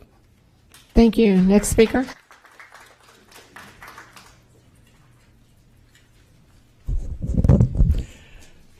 One month ago, I shared that the ELA PM1 for ninth graders entering Chamberlain High School was level 1 and 2. I consult every day with CEOs of multi-million-dollar corporations. They pay me to advise them. I had 4 such calls today. Guess what I would do if one of them had a KPI in which 91% of their products were below standard? The first thing I would do would be to call the C-suite executives into a meeting. And that's what I would love to suggest that we do here for Chamberlain. Chamberlain is a great school, but it's inheriting ill-prepared students. There are currently 5 middle schools with a D grade. 3 of these schools are Chamberlain feeder schools. Where do the learning deficits begin? Middle school, elementary school, school readiness? This is not just a Chamberlain High School problem. It's a problem with the entire ecosystem of schools within the Chamberlain boundaries from early childhood to graduation. Chamberlain's trapped in a cycle of low performance with no way out. Most of the AP classes have dissipated because there are not enough level 4s and 5s to support them. The arts are now declining. Next year there will be no chorus because only 8 incoming freshmen signed up for it. Why? Because none of the feeder schools have a chorus. Plus, a vast majority of students lose that elective because they must take reading. Would parents within the Chamberlain boundaries send their student to a Steinbrenner or a Plant? Of course. Would a Steinbrenner or a Plant parent send their child to Chamberlain? You know the answer. Where's the equity? I hope that the Apollo Beach Elementary gets its K-8. Do you know where Forest Hills Elementary 5th graders will go next year because Adams is closing? All the way across town to Memorial Middle School. Where's the equity? They have no voice. I'm focused on how we got, I'm not focused on how we got into the sand trap. I'm focused on what wedge we want to use to get out of it. Tonight, I'm asking for a meeting with the C-suite executives of the district to focus on Chamberlain and its entire pattern. Thank you. Next speaker.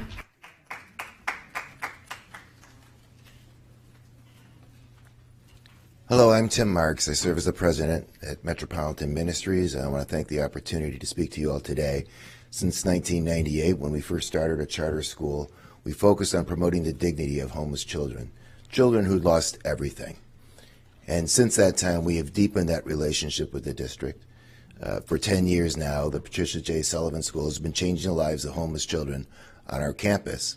We have moved forward with more out-of-school and community-wide programs. And I just want to salute the district for its support of after-school and out-of-school programs where different organizations like Metro can add value. And our value that we want to add is helping homeless children and families that have come out of homelessness. We're seeing more and more families suffering in our community. One area that we're doing that is at Mango Elementary, where we're supporting after-school programs where we have 112 families living in affordable housing that go to Mango, and we're helping those families. We're in 10 different schools where the impact of homelessness is great. And we're trying to work alongside school social workers to bring social services, rent assistance, food, utility assistance for families that are struggling. We look forward to adding value wherever we can. We thank the district for its support for the work that we do together. And we want to continue to do more to go where the need is, not just to be a downtown beacon of hope for our community. So thank you again. Thank you. Next speaker. Afternoon, Madam Chair, Board, Superintendent. My name is Chuck Burgess. I'm the CEO of High Five Inc., formerly Brandon Sports and Aquatic Center over in the Brandon. We are a regional partner in the after-school space, and we work the Head Start program as well with swim lessons. We've got many of the schools that come out and use our facilities on the 12.5-acre campus there in Brandon for swim teams and other things as well. I'm here tonight in a very positive mode. I want to thank all of you for your commitment to the experience that these children are getting on an everyday basis when that final bell rings every single day.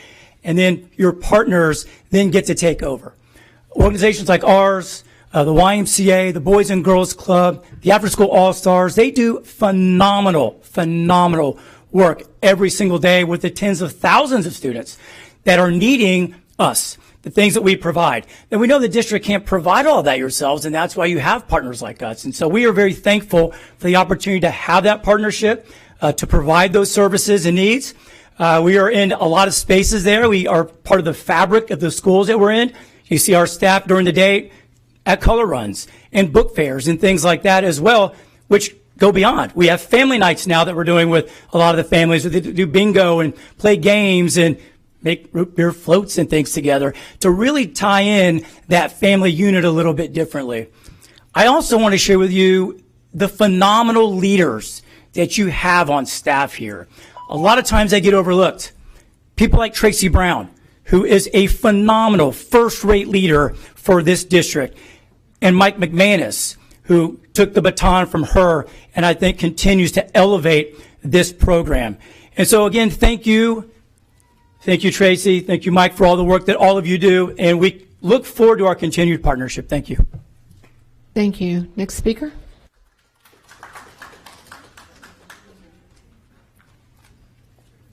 Julie McGill. You have a 74% increase of homeschooled kids in the last 10 years, and you're asking for more money. You've got a $4.4 billion budget for 364 schools.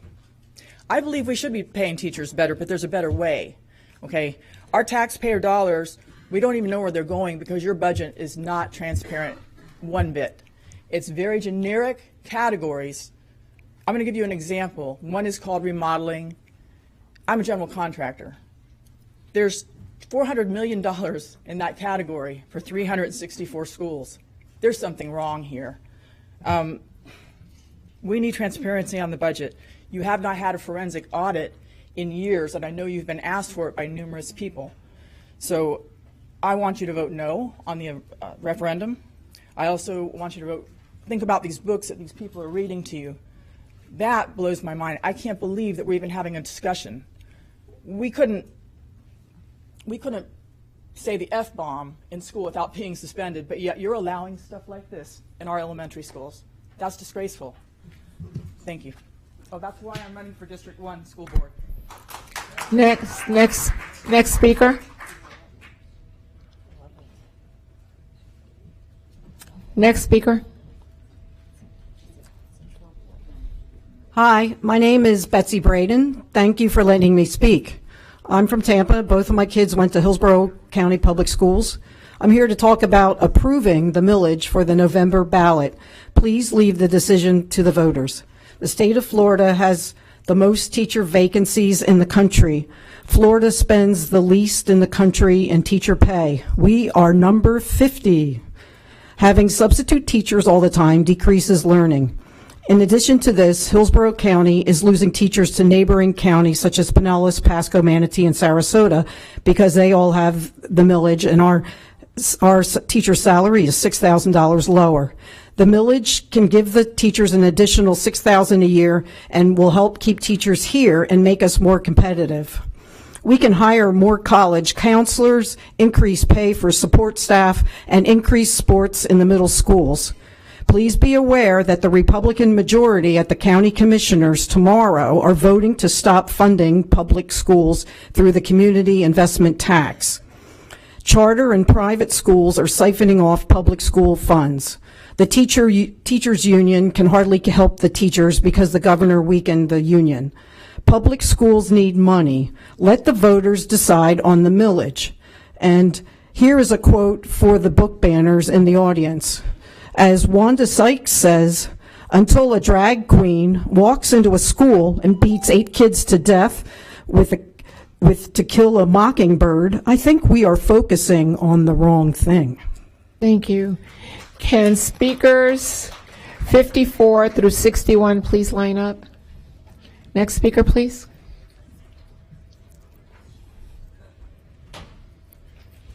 Good afternoon. I'm Dr. Lisette Bonanno, and I'm also a candidate for Florida State House District 67. I'm here to read out of this book, House of Sky and Breath by Sarah Moss. Just to tell you, not only was I a 28-year military leader, but also was a special ed teacher back in the day. He dipped his head, kissing her neck, and I'll replace the foul language here out of respect for children and if they're seeing it at home. Kissing her neck, breathing the subtle scent of her neck. His C-O-C-K instantly hardened. F, yes, this scent, this female, her hand, began stroking up his spine again. His balls tightened with each trailing caress. Then her mouth was on his peck, flaming lips grazing over the swirling tattoo there. The pierced nipple on his left pee.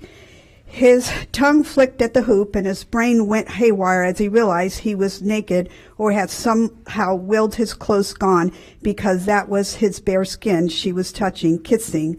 I'm not even sure we can have sex like this. But it goes on and on and on, and with more foul language. But I want to say to everybody here that, we need to go back to biblical principles. Okay, we know that there are several scriptures that talk about, prioritizing the innocence of our children. The ears and the eyes are portals to our souls. So you can imagine what they're hearing and what's happening in the classrooms. My daughter is a professor at a Christian university. She shared with me how a first grader in a school out there, a couple of male first graders took a girl under the table while the teacher was in the classroom, began to fondle her under the table. So imagine if they're reading this kind of stuff, presenting it to them, what's happening in their minds. The mind is a devil's battleground. So Thank you. Yes, thank you. Next speaker.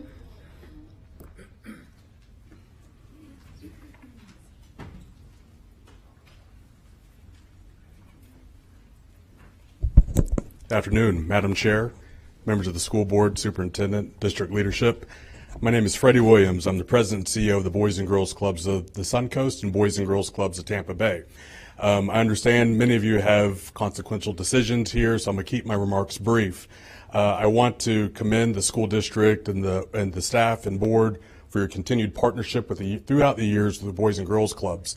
In addition to serving as a local CEO, I also have the privilege of serving as the national chair of Boys and Girls Clubs of America's professional association.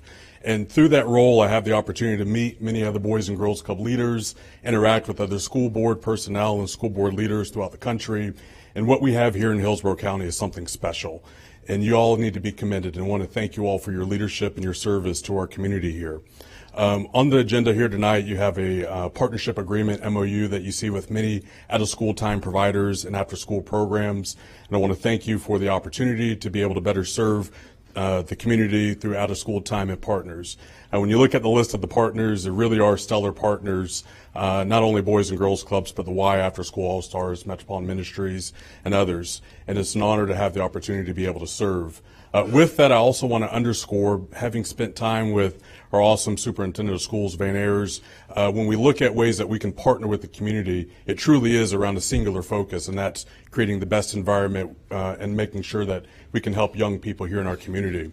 Also recognize we have Shayla McCrae, who was recently awarded the Game Changer Award by our corporate board of directors with Boys and Girls Clubs, recognizing the great work and the great partnership at all levels here. So on behalf of Boys and Girls Club, thank you, and look forward for the opportunity to continue to grow our partnership.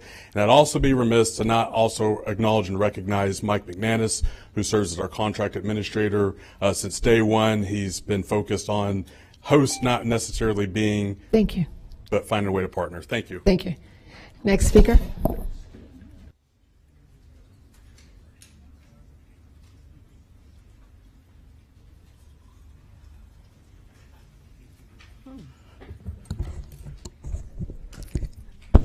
Good afternoon. My name is Robin Lockett, and I came here to speak about one thing, but sitting here got me to be concerned about other things. I suggest to communities, when they're coming to speak about the book ban and they're reading explicit words, you have to take a look in the audience and see what kids are at this school board meeting. Because just like they don't want their kids to hear or read that information, they should be mindful of other people's kids. That was very disturbing to me.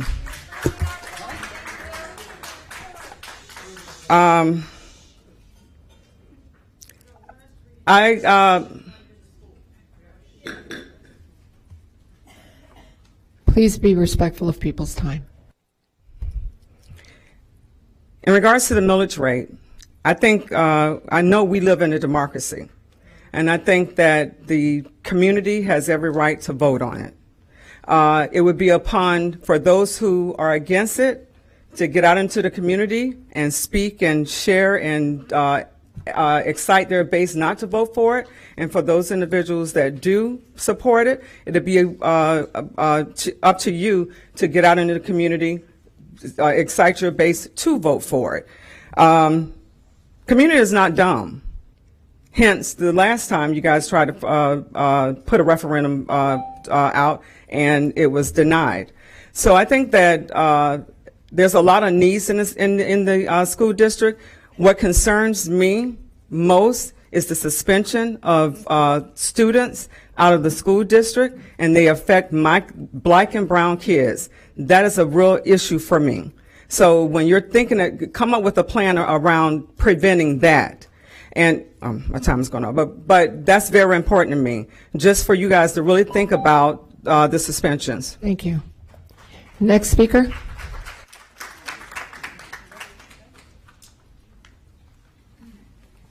Good afternoon, everyone. My name is Josie Fickey. My family has resided in Hillsborough County for several decades. I'm a sixth-generation Floridian family, and I want you guys to know that there is a reason teachers are leaving our county. And yes, it does have to do with pay. And is there room in our budget for a better pay? Absolutely, there is room for better pay as soon as we get that budget reform that we so desperately need. As far as books, there is a simple solution to this. Involve the parents. I agree with the texting. Text the parent when that child, if those books are going to be available in our schools, then the parent should be involved. When those children check out that book, text the parent. I mean, we spend all this money on technology and all these programs such as Canvas, and you have nothing protecting the children and bringing the parents into the classroom and getting their permission. We're not allowed to really drop the F-bomb up here, but yet it's in our schools in front of our children. So there are some serious issues. Most people do not drop the F-bomb and other sexual language during everyday conversations. Yes, there's children in this audience. I would never read any of that. So why would it be acceptable in any age school? On another note, we are a constitutional republic. We are not a democracy, and I think everybody should probably go back to school if they do not realize that by now. That is a basic civics lesson 101. We are a constitutional republic. Says it right in the pledge, says it in your founding documents. And with that, I leave you all with the decision to think about the position that you're in, because as the president of the National Super PAC, I have endorsed some of your candidates that are running in your seats. Thank you. Thank you. Next speaker.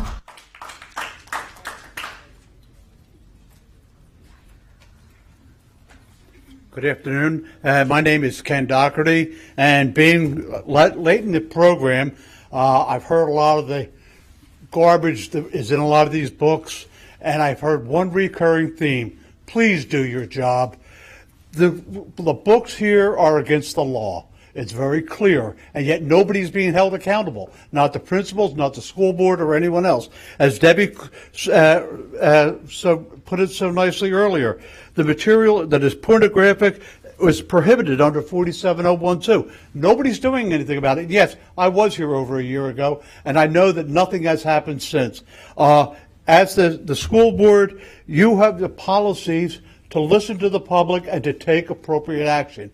The action is not being taken, not in a timely manner, not at all. And the principals who are front line are aware of these books, are aware of this material, and they also are not doing a thing, and yet we do not do a darn thing about it. and that's unacceptable. And I do agree with these other people. I wouldn't read these books out loud because it isn't a public forum, and the children should not be exposed to it, nor should any adult with, any kind of sense of sensibilities. So thank you all.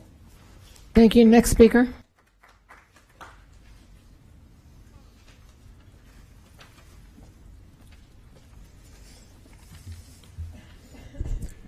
Good afternoon, everybody. My name's Chris Taylor. I wear a lot of hats in this community. I'm the Vice President of Corporate Strategy at a NASDAQ public company headquarters here in Tampa. I know most of you personally from some of the other positions that I hold in the county, particularly my role with the Hillsborough Education Foundation. But today, I'm not here with any of those hats on. I have a different hat. I'm wearing a hat of citizen Chris Taylor of Hillsborough County, who does not have any children in the school system and who lives in Beach Park on the water, and I pay a whole lot of taxes. That said, I wanted to come and talk about the referendum. Before I do that, I got to say, after being here, you guys have a hard job. I can't believe this. But anyways, we have a problem here in Hillsborough County. I'm telling this to a group of people who know, but it can be explained in 3 numbers or 3 questions. First one's 422. That was my understanding of the number of vacant teacher positions, full-time vacant teacher positions as of 2 weeks ago. That's a problem. We can't fill those roles or those teacher positions. Why? Second number, 47,501. That's what Hillsborough County pays starting teachers who are certified and everything here when they come into the county. Last number, 57,572. That's the starting teacher salary in Manatee County in 24. $10,000 more than we pay. Hernando, Pasco, Pinellas, Manatee, Sarasota all have the referendum. If you're opposed to this, why? Because I know every one of you care about that 422 number. Next speaker.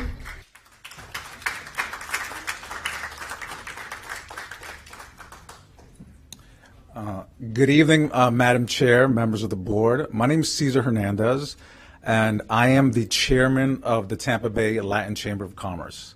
We represent over 450 predominantly Latino business owners, but I'm also a husband, a father, business owner, employer, property owner, and I have children in the school district. And as you can tell, I'm also Hispanic. I'm a person of color, and I'm indigenous. And when I look at this referendum, I challenge it in this fashion. We have over 34 schools that are already failing. I think that it's a very defunct way by throwing more resources behind something that isn't currently working. How about finding systems that actually work for our children? The next thing is increasing taxes are going to impact my community. You're telling us that we have to fit the bill for something that a system is not created to sustain us, and now you're asking more from the communities that you're suggesting and saying you're going to help and improve. So black and brown families are actually going to fit this bill. I think it's a very lazy way of saying let's raise taxes because it sounds good to say that we want to empower our teachers. I don't think that it's mutually exclusive.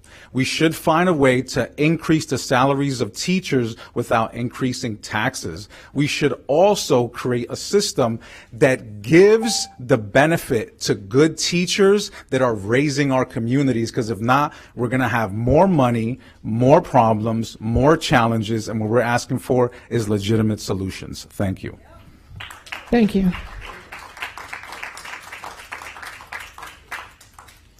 And seeing no further public comment, we're going to go ahead and go into a time certain 6 p.m. employee comment. We will now take employee input, even though we hear public comment at the beginning of the meeting, as sometimes difficult for employees of our district to attend meetings at 4. There are many ways for employees to make their voices heard, including through union representatives, emails, phone calls, one-on-one conversations, and public comment at the beginning of the meeting. The board wants to hear from you. With this section of our agenda, we are creating another avenue for employees to speak to the board. We are setting aside 30 minutes for employees of the district to speak to the board about any issues that are on your mind. This is not intended to be a discussion about specific agenda items on tonight's agenda, but rather an opportunity for you to speak to the board about any issues related to your job or the district. Each speaker will have 3 minutes. I will now call up the first 3 speakers. Hey, good afternoon. Rob Crete, 25-year classroom teacher. The most important ingredient in any student's education are the teachers and support professionals. I've talked a lot about the need to get more quality teachers and support professionals in our district. I know that you guys are going to be voting on that. I just want to be clear about some of the things, the counterpoints I've heard. One that I will accept is that we do have high inflation. One I will accept is that it's a difficult choice that taxpayers have to make. These are realities. Just like we have realities of students out there without quality teachers and people that are not meeting their needs every day because we just don't have the people power here right now when we go into other districts. But what I got to push back on is the idea that you guys have bags of money back there that we're not giving to the teachers and spending it properly. You know, as a classroom teacher, I was pretty ignorant to what a budget is for a school district. In this role, I've had to learn it and really understand the categoricals that you guys are saddled with. You guys don't get a $4 billion check and then start cutting it up. That would make my job and the people that I represent easier to come at you and say what available dollars that you have. But when you have money that says these have to go to textbooks, you either spend them on textbooks or you send that money back to Tallahassee. You get that 60 cents on a dollar for every kid that needs to, take a bus, and then you got to figure out the rest. You don't send anything back. But then you have money for teachers and things. So understand the categoricals in a budget is not as simple as you getting a big check. I wish it was that easy, but you guys have a very difficult job at a very difficult time because of the lawmakers in this state that are choosing not to fund public education the way it could be and should be in a state that makes a lot of money in this country, okay? So you're being hamstrung by this, and other districts are finding other ways to do it. They pass around the proverbial hat to get this done through a millage plan. And it's putting us behind other districts. And who suffers the most? Our students. Again, you guys are patient, you guys are wise, you guys are working really hard on this. This is a very difficult meeting for you guys to have, but I'm hoping that you're going to do the right thing by our students. Thank you very much. Thank you. Next speaker.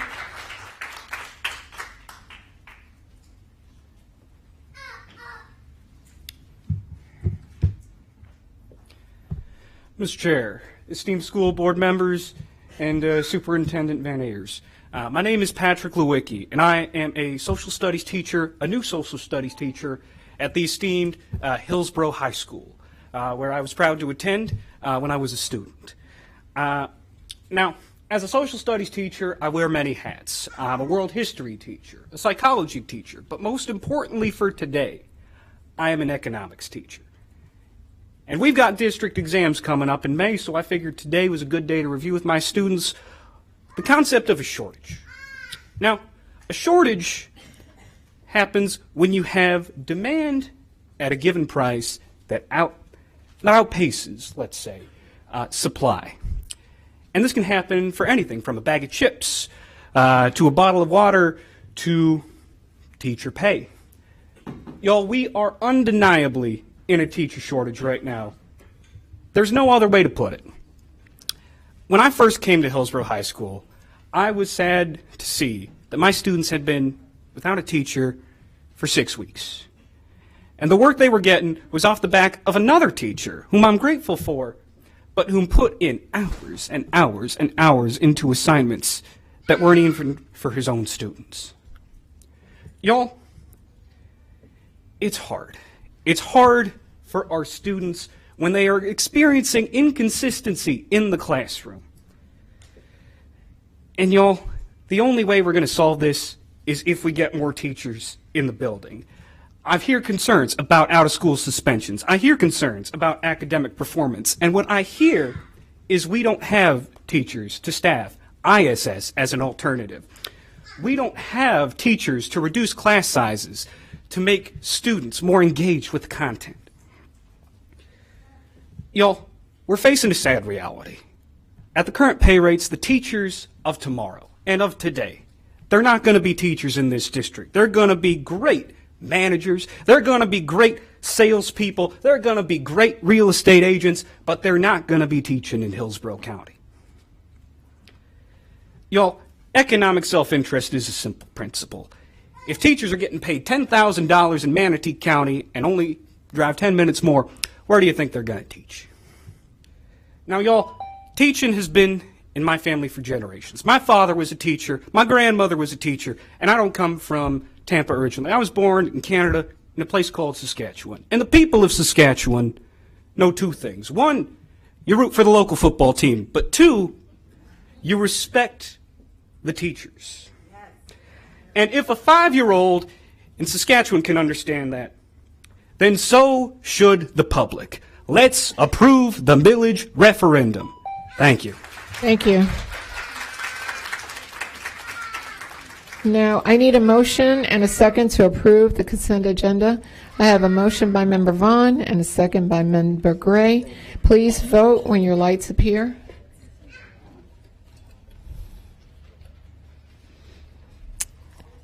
And it passes unanimously. The consent agenda has been approved.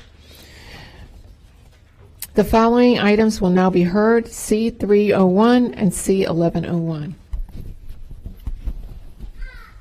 Item 301, Piggy Bank Agreement for Frog Street Press, LLC. Superintendent Ayers will highlight this item. Thank you, Madam Chair. Board members, our first agenda item in this meeting, if you recall, back on July 25th of 2023, the board approved an initial cohort of Frog Street for 55 pre-K classrooms supporting students enrolled in VPK, Head Start, and pre-K ESE.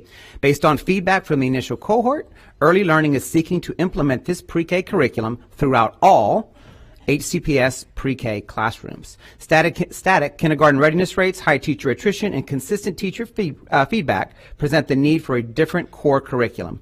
A selection committee composed of school and district leadership, content experts, teachers from all pre-K programs, parents, and paraprofessionals met with multiple curriculum companies and decided to implement an initial cohort utilizing Frog Street's curriculum.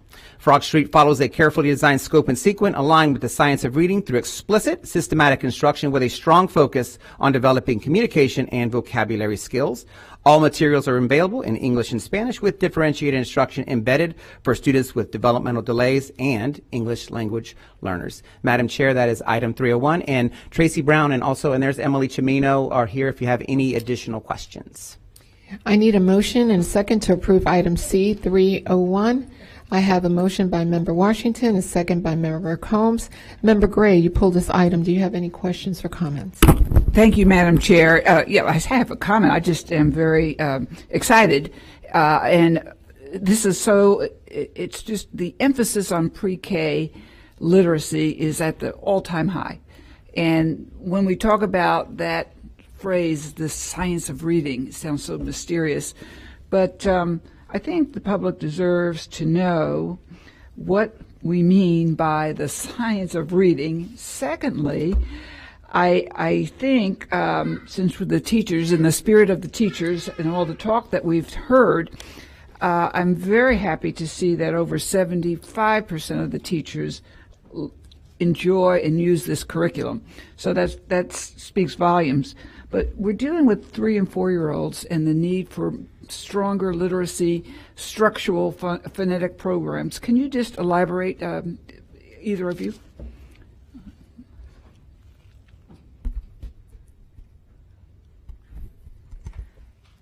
Can you hear me? I can hear you. Sorry, first timer. Elaborate on which part? I'm sorry. The science of reading. What do we mean? So the science of reading is basically it's a meta-analysis of high quality research studies that have been done over time and the findings that they've had that have made the biggest impact. So that's really all that the science of reading is. It's looking at the science and the research and pulling out the most effective practices.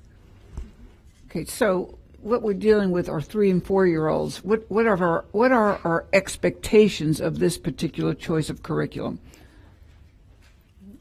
So the expectation is that they will be more ready for kindergarten. And when we talk about kindergarten readiness, a lot of time we talk about test scores and literacy, but this curriculum covers the whole child. When I get calls for help from kindergarten to go into kindergarten classrooms, it's not always about the reading and the letters. A lot of times it's about the behaviors or the lack of communication skills. And so all of this is deeply embedded along with a very, very strong early literacy focused based on the science of reading. Okay, well, go ahead. I just wanted to echo what Lisa was saying about being able to support the whole child. We understand that academic content is very important to kindergarten readiness, but we want to ensure that students have the ability to be a well-rounded student and be ready for kindergarten.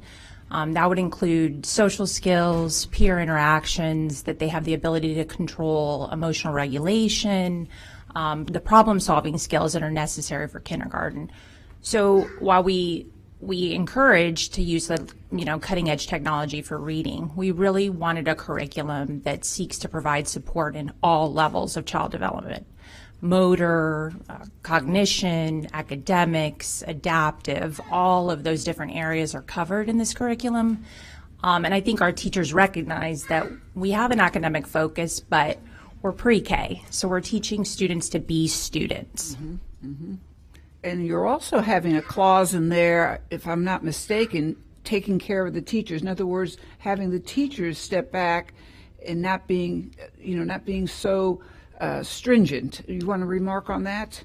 Of course, we always want to encourage creativity for our teachers and allow them to perfect the art of teaching. It's a craft, and so we want to provide the backbone for our teachers to be able to rely and say, "This is the scope and sequence of our curriculum." But this curriculum allows for them to bring their expertise and skills, and allows them to see where their students are, where are the gaps, and then be able to infuse this information and this content to close those prior to kindergarten.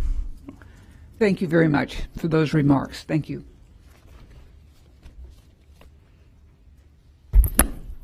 Thank you. I don't see any further comments or questions. Please vote when your light appears. And it passes unanimously. Now I think what everybody's been waiting for all evening.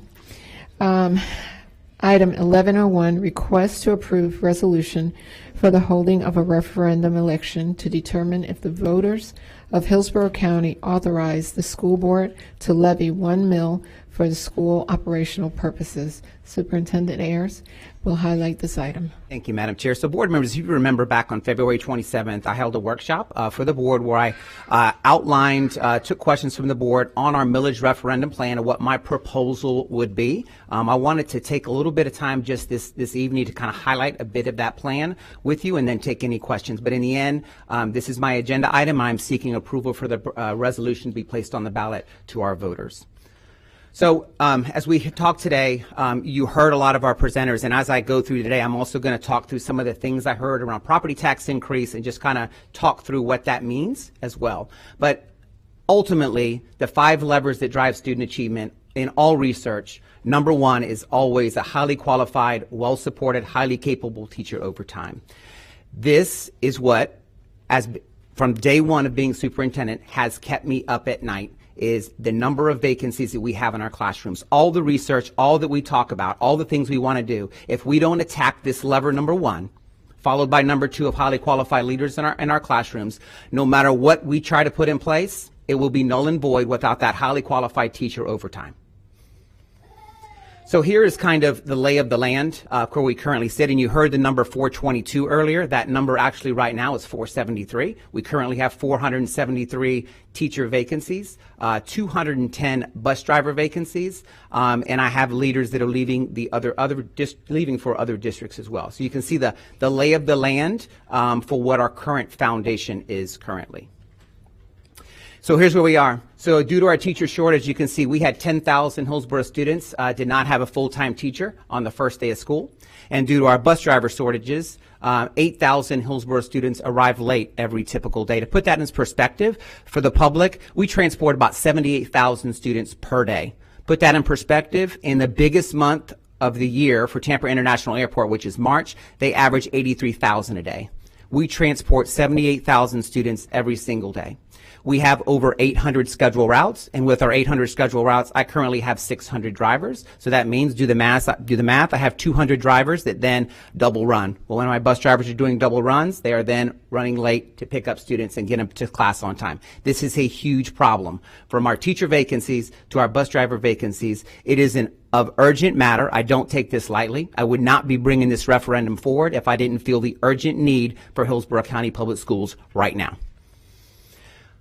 We also heard today around where Florida ranks in spending for teachers. We rank 50 out of 50, and Hillsborough students, they need us to find a way to put amazing teachers in front of them. And I did want to highlight a couple of things with this slide.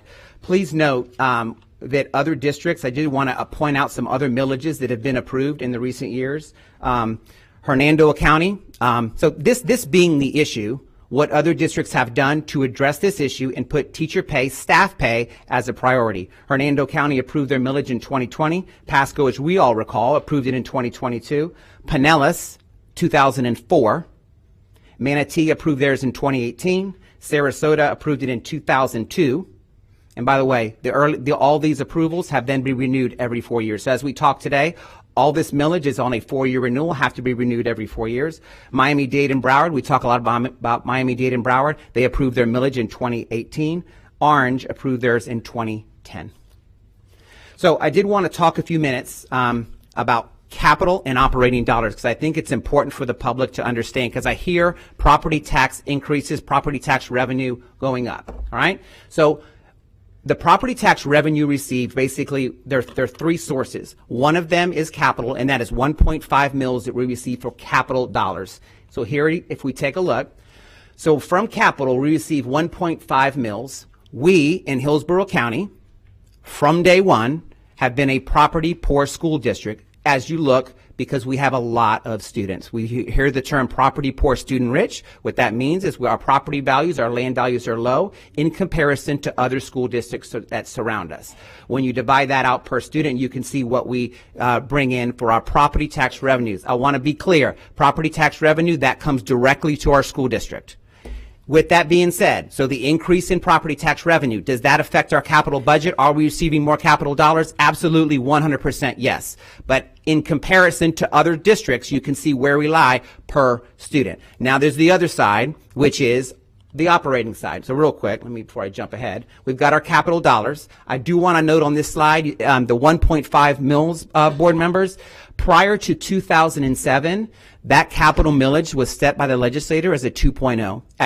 In 2007, that number was reduced to 1.75, and in 2008, it was reduced to 1.5. It has not been increased from 1.5 to today, and there's no sign that it will increase. That's about a reduction in revenue, approximately, I'll bet a safe number, around $700 million in capital losses from the revenue from the capital mill being dropped from 2 to 1.5.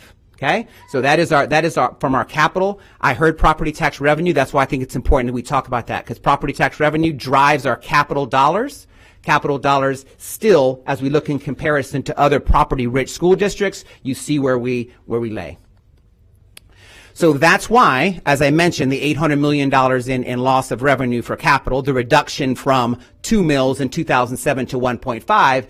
Now we all know, we remember in 2018, the dire need in Hillsborough County for a half-penny sales tax to offset the loss of revenue, and Hillsborough County being a property poor school district. Our Citizen Oversight Committee, Mr. Farkas and his team, we have done amazing work taking these half-penny sales tax dollars and putting them to work for our schools. We are halfway through 2018 to 2023, and those monies will expire in 2028. So again, yes, we've received additional property tax dollars. The capital dollars then, as you see, the half-penny sales tax was put in place to offset the deferred maintenance that we had for all those years. So property tax revenues absolutely go to capital. Now, we also receive property tax values. We receive property tax revenue for our operating. But I think it's important for the public to understand property tax revenue is twofold. All that operating dollars from property taxes roll into the FEFP, where capital dollars are not equalized. Capital dollars, you get what you get based on your land value. Operating dollars are equalized funding through the Federal Education Finance Program, the FEFP. Are we receiving more property tax revenue on the operating side? Absolutely. But guess who sets that? The state. That is why. Are our property tax revenues increasing? Yes, they are. In 2012, we all know every July we have our trim notice, and we have a required local effort where we set the millage rate to meet what the state requires. The millage rate for us in 2012 was 5.629. What we just approved just this past July was 3.13. So absolutely. Are we receiving more property tax revenue? Yes. That's why the state sets the millage rate so much lower, because the state sets up, this is how much money I need to receive. So it sets the millage rate based on how much money they're set to bring in. Our millage rate at 5.629 was in 2012. It's 3.13 now. So the millage rate for operating has decreased 2 mills because the state, every district participates in the FEFP. FEFP is a good system that equalizes funding to ensure that rich school districts don't have an advantage over a poor school district. The operating budget with property taxes equalizes that funding. That's why property tax values for the millage that we do every single July, those numbers have decreased because we have more revenue. State sets the revenue. Our millage rate is then based on whatever that number, our millage rate, in order to meet that state requirement to participate in the FEFP. Again, the FEFP is a system that we utilize that is a system that equalizes funding. Capital is not equalized. The operating budget is equalized for school districts. Makes things fair until the numbers I read back in 2004. So this, as you take a look at the slide here, you can see where on that bar graph, where Hillsborough lies with state funding. And again, what is that state funding? That is, it's through state sales tax, it's through our required local effort for property taxes, it is through a discretionary operating millage. And by the way, just so we're clear, the 0.748 operating discretionary operating that we levy in Hillsborough County, and all districts do it, we in Hillsborough County do not even reach the statewide average. We, through the FEFP, receive a supplement to make it as fair as can be. So if we take a look at this bar graph here, you can see with other school districts, Miami-Dade, Broward, and Hillsborough, you see that we are third on the list for funding. Why are we third on the list? Because we are the third largest school district in the state of Florida. We have the third most students. It equalizes funding based on students. All is fair until state statute allows local counties to levy an additional millage for operating. It's where it gets confusing. The additional 1.5 mils on that side was for capital. Statute allows an additional mill for operating costs. What has happened, as the slide I read previously, is the districts that have been on top of this and have added additional revenue that this school district does not have. It's very clear if you look at Miami-Dade that I just read off past in 2018, they have an additional $489 million in revenue that they generate from their additional mill, and Broward generates another $290 million. So our extra, and you can see, you may ask, well, how come Hillsborough and Orange, if we do pass this millage and this gets on the ballot, how come we're 177 and Orange is 218? Because Orange's property values are higher. So the mill is based on land value, but this still gets us to a place to be more competitive. I do not take this lightly at all. This is a need for Hillsborough County Public Schools to become more competitive with surrounding school districts. So again, FEFP equalizes funding. The millage then on top is basically a supplement to that. They are other districts, and let me be clear here too. We of the top 6 the largest school districts in the state of Florida, Miami-Dade, Broward, us, Orange, Palm Beach, and Duval. There is one county that does not have an additional mill for operating costs, and that is Hillsborough County Public Schools. So as a visual, you can kind of see where we lie and why the need is now. If we take a look at surrounding school districts and we take a look, you can see Hernando passed theirs in 2020, Pasco in 2022.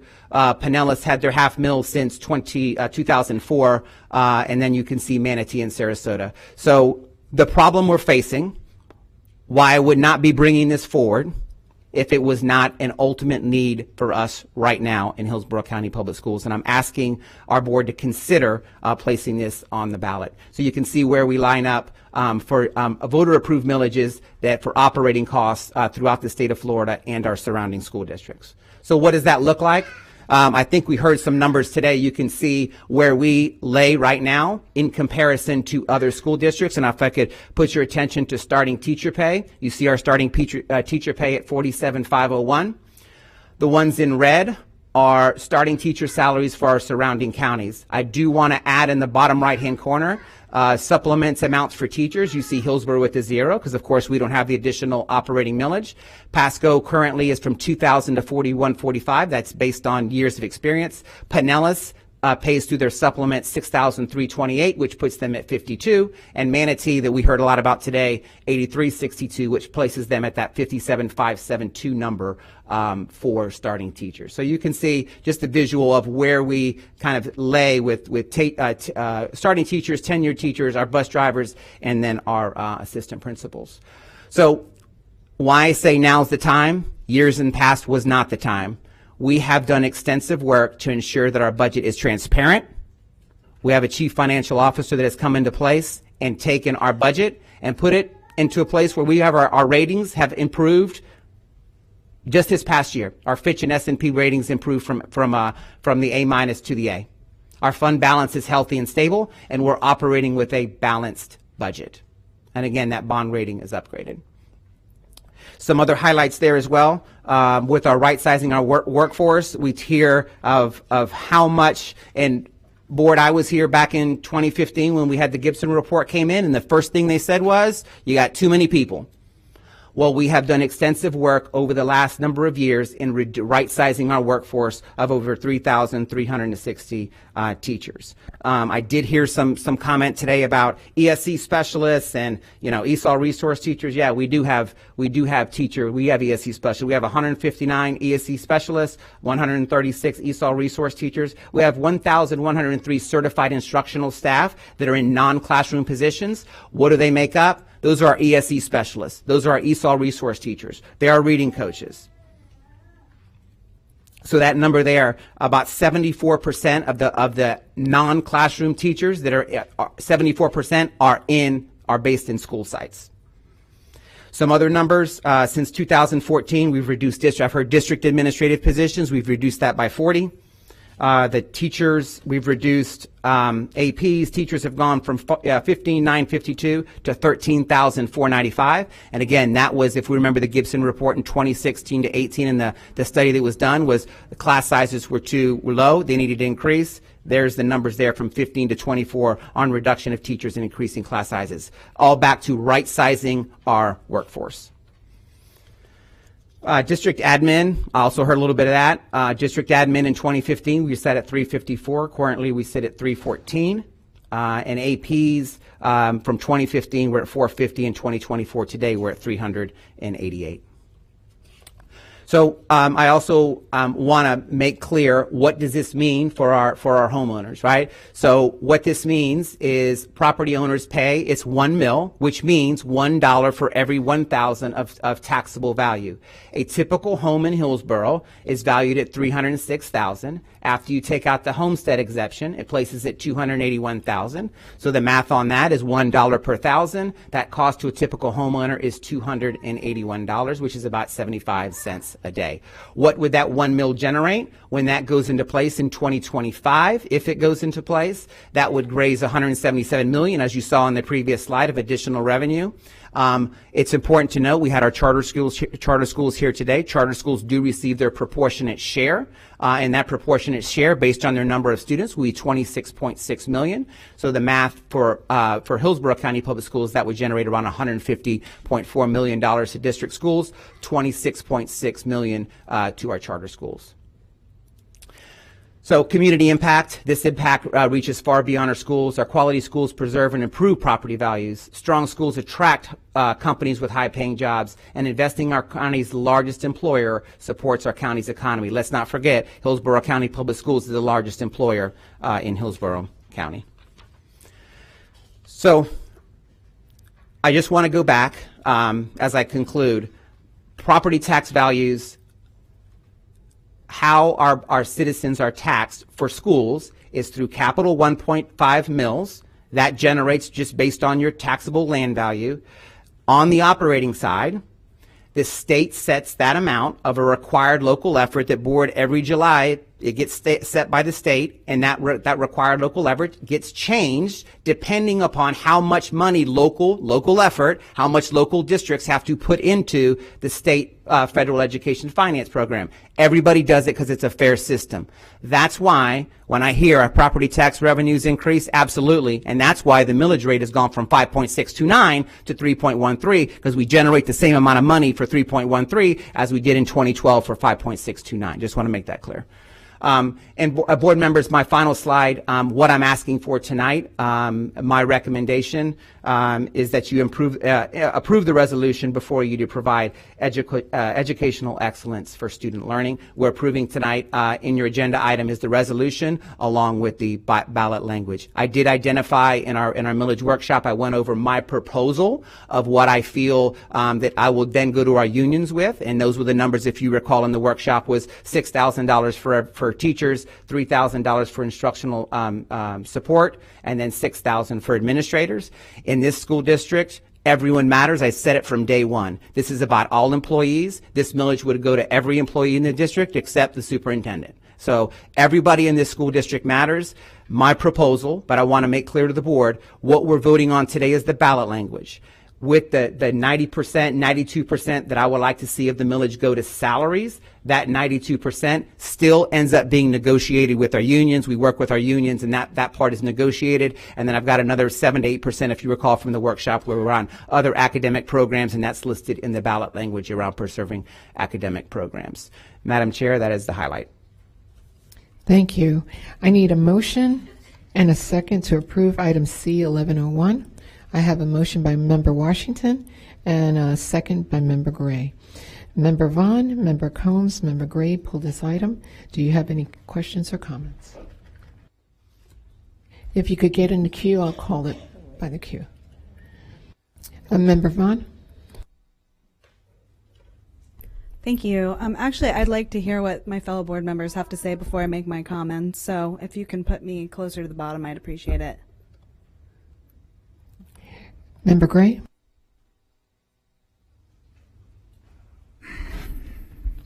I also want to hear from the other board members, of course. But, you know, it's like diving into a lake and you don't know how cold the water is. I don't know if you've ever had that experience, but you just get right in and get it over with. So my statement for recording purposes is this. As an individual member of the school board, I will agree with your recommendations to have the request for the holding of a referendum election to levy 1 mil for school operational purposes on the ballot. In other words, I would like the voters to make the decision as we know that is the right thing to do. However, Superintendent Van Ayers, you did a very comprehensive job with explaining. Just a few questions. Actually, you heard it from the audience today. There was very troublesome words mentioned about lack of transparency about our budget. And I think it deserves, and I don't know, Pablo, when Superintendent answers, if you can turn off the timer, I think that's fair. I think there needs to be some explanation about why transparency is a word that we seem to be lacking, although I know better, but please expand. Yeah, so we have budget amendments every single month. So every month at this board meeting, Chief Johnson explains our budget, any amendments to the budget. As far as oversight goes, with our half-penny sales tax, I think it's important to note that we have a citizen oversight committee that exists to make sure every dollar that's taken in through the half-penny sales tax is spent the way that we expected it to be spent, and the taxpayers expected that. With this millage referendum, if there was an additional, if this were to be passed, there will be an additional oversight committee to ensure that those dollars are spent appropriately. So, and we also know that the public has access to monthly reports and to yearly reports in every avenue of fiscal expenditure and revenue. And that's up to the public to investigate and to get on the website and find that information. I'm open. I mean, I hear, and if there's, we'll get together. If there's additional transparency, anything we need to do from our operating budget, I mean, we'll be more than welcome to. Yeah, if you want to. Yeah. Our budget is very detailed. It's posted every month on the website, and it comes before the public every month when we come to a board meeting. So perhaps the onus on that remark about lack of transparency will be perhaps some suggestions to even make it more transparent. I think remodeling, she was talking more about the cabinet budget. It's not the operational side of the house. Okay. Heard. All right. Thank you. 25 counties out of the 67 Florida counties have approved a tax referendum, which still leaves 42 counties who do not. Why are we going for this revenue now during a time of inflation and rising housing costs? So as Ms. Gray, as I outlined, with the surrounding school districts that have this additional millage that they've since many years, Miami-Dade and Broward 2018, Orange County 2010, this is an urgent time for us in order for us to remain competitive with surrounding school districts. This is an urgent time for us to put our students first.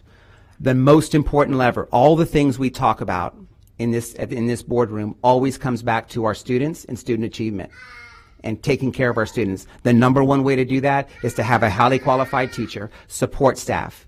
And again, it is about, in our schools, it is about all of our employees that support our students every day. We're a people business. We have to have those individuals that are in our schools supporting our students every day. I have 473 vacancies.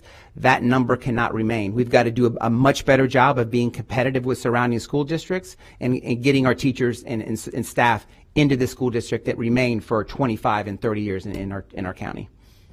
Thank you. Last question. There is a lot of debate going on about who is going to be recognized and benefits from this particular millage rate. You've made it very clear, but the adjunct question is sustaining this millage. It's every 4 years, and there's letters that we have received that are concerning. How are we going to sustain this year after year or every 4 years? Let me be clear. This millage referendum is outside of our regular budget that we are balanced every single year. We are in the business of education. We have a budget that we utilize to make sure that we've got the right number of teachers and staff for the number of students we have. This millage is a supplement on top of our budget.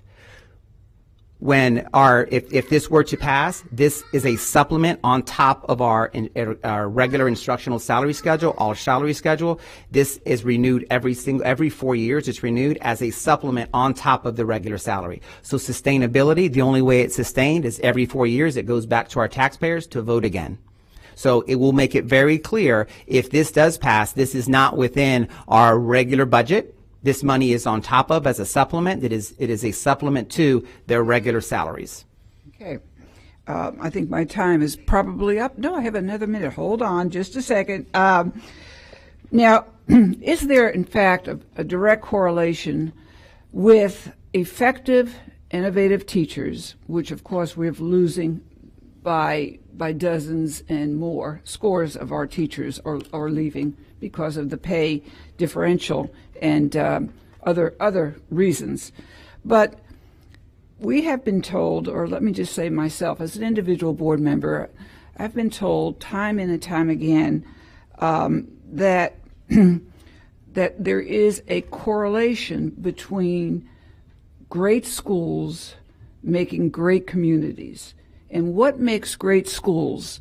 Well, as a teacher for most of my life, probably my entire life, still learning here, I know what an effective teacher is. And I know that, speaking for myself, I changed a lot of motivations and helped students succeed, et cetera, et cetera. And I'm talking 40 years as an educator.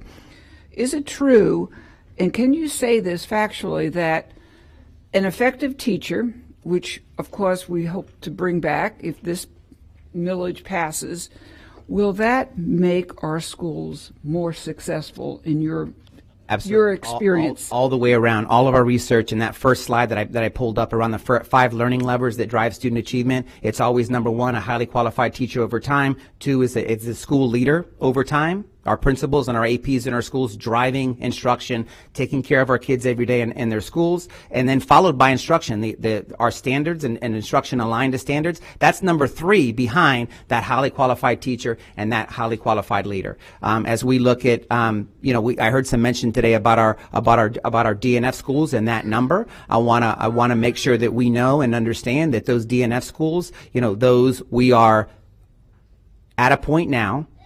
Those grades that came out this past year, that was a baseline year. When these grades come out in June and July, we'll see where we currently stand.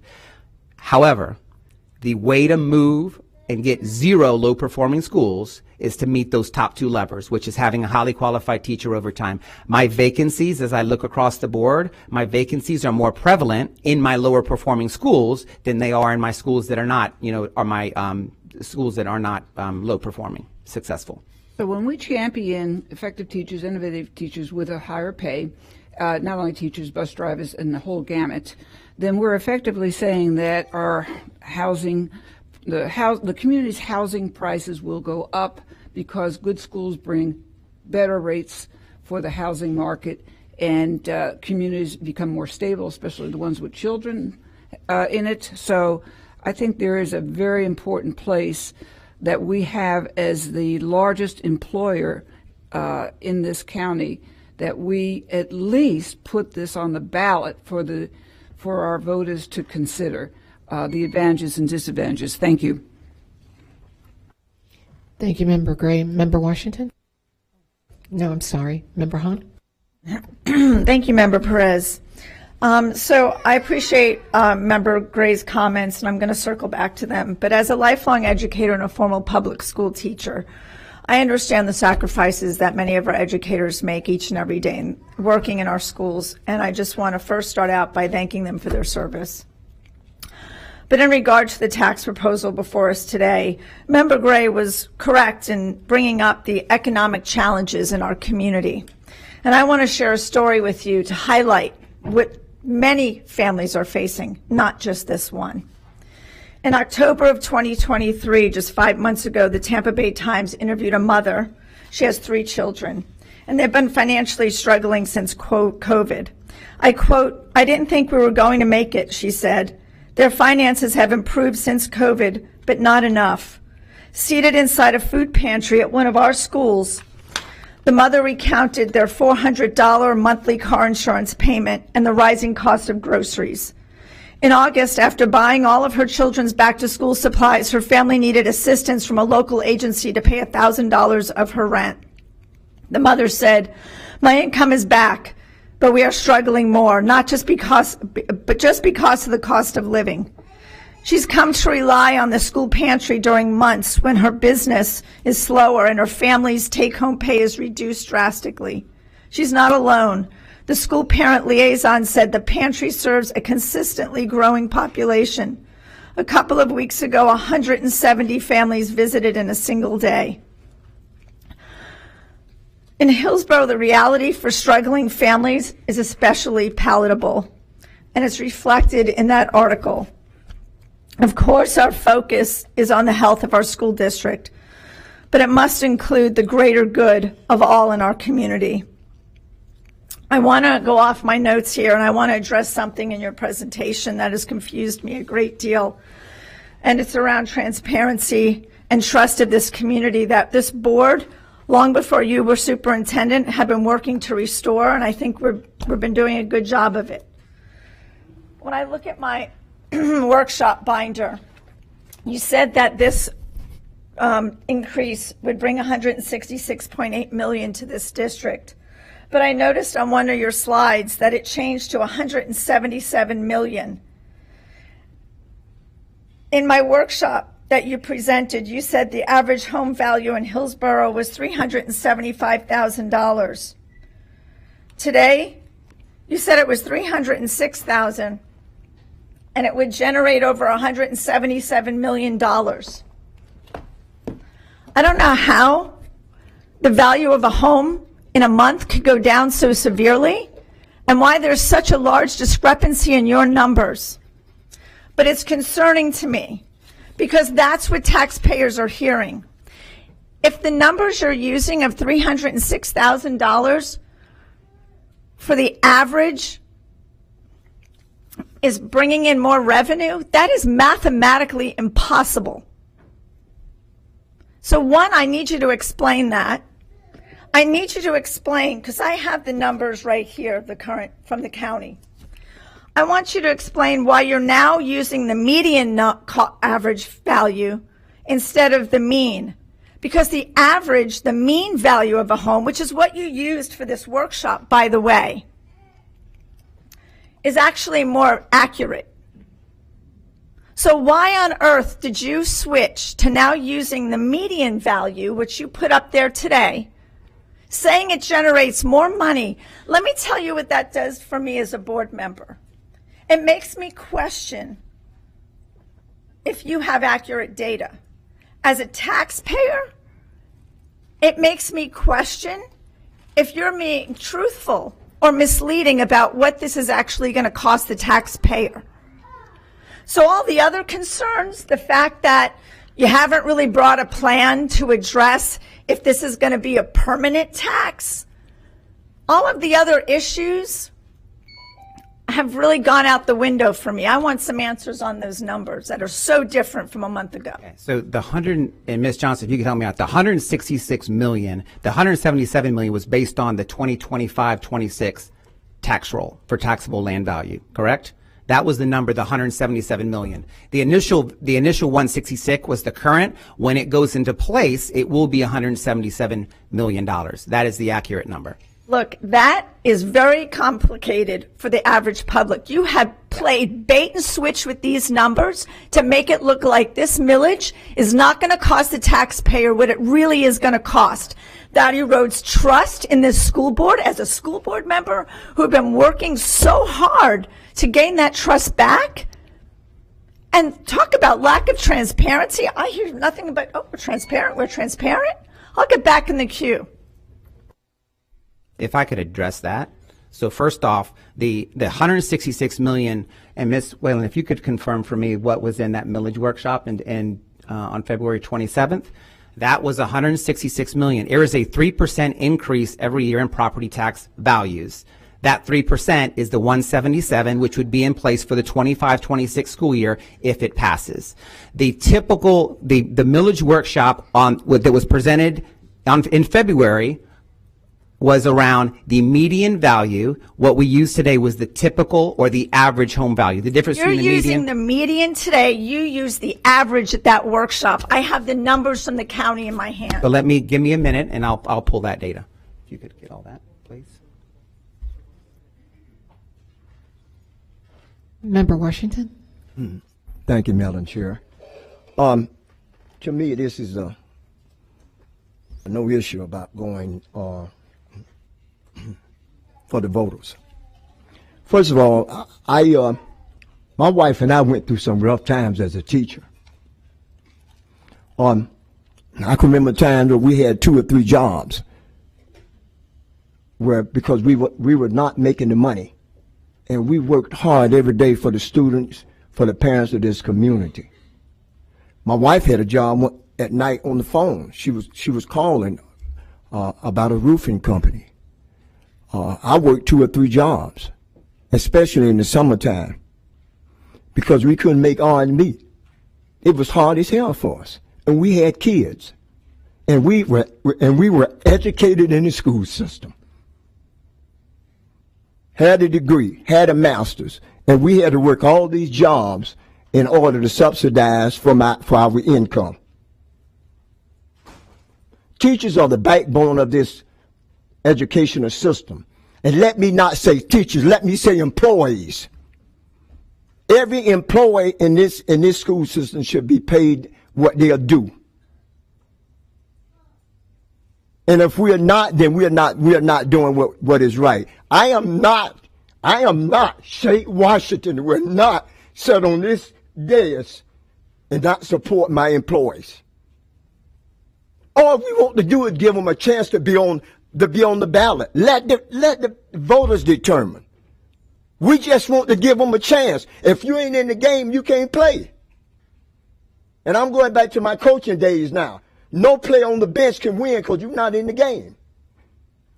If you're not giving them the opportunity to be on the ballot, there's no way for an increase. Give them a chance. Put them in let them have a chance. Don't leave them out. We're not voting. We just want to make sure that they get on the ballot. People on the ballot. We are talking about on the ballot. We are talking about on the ballot. Not giving money. We are talking about having them on the ballot and letting the voters make the determination. Now, how we vote is our own business. But let the voters get involved. Everybody, yes, we all going to pay taxes, but we are investing in education. And you know what? I'm going to get back in the queue because I'm going to preach a little bit more. But right now I'm going to turn it out. Thank you, Madam Chair. Thank you, Member Washington. Member Vaughn?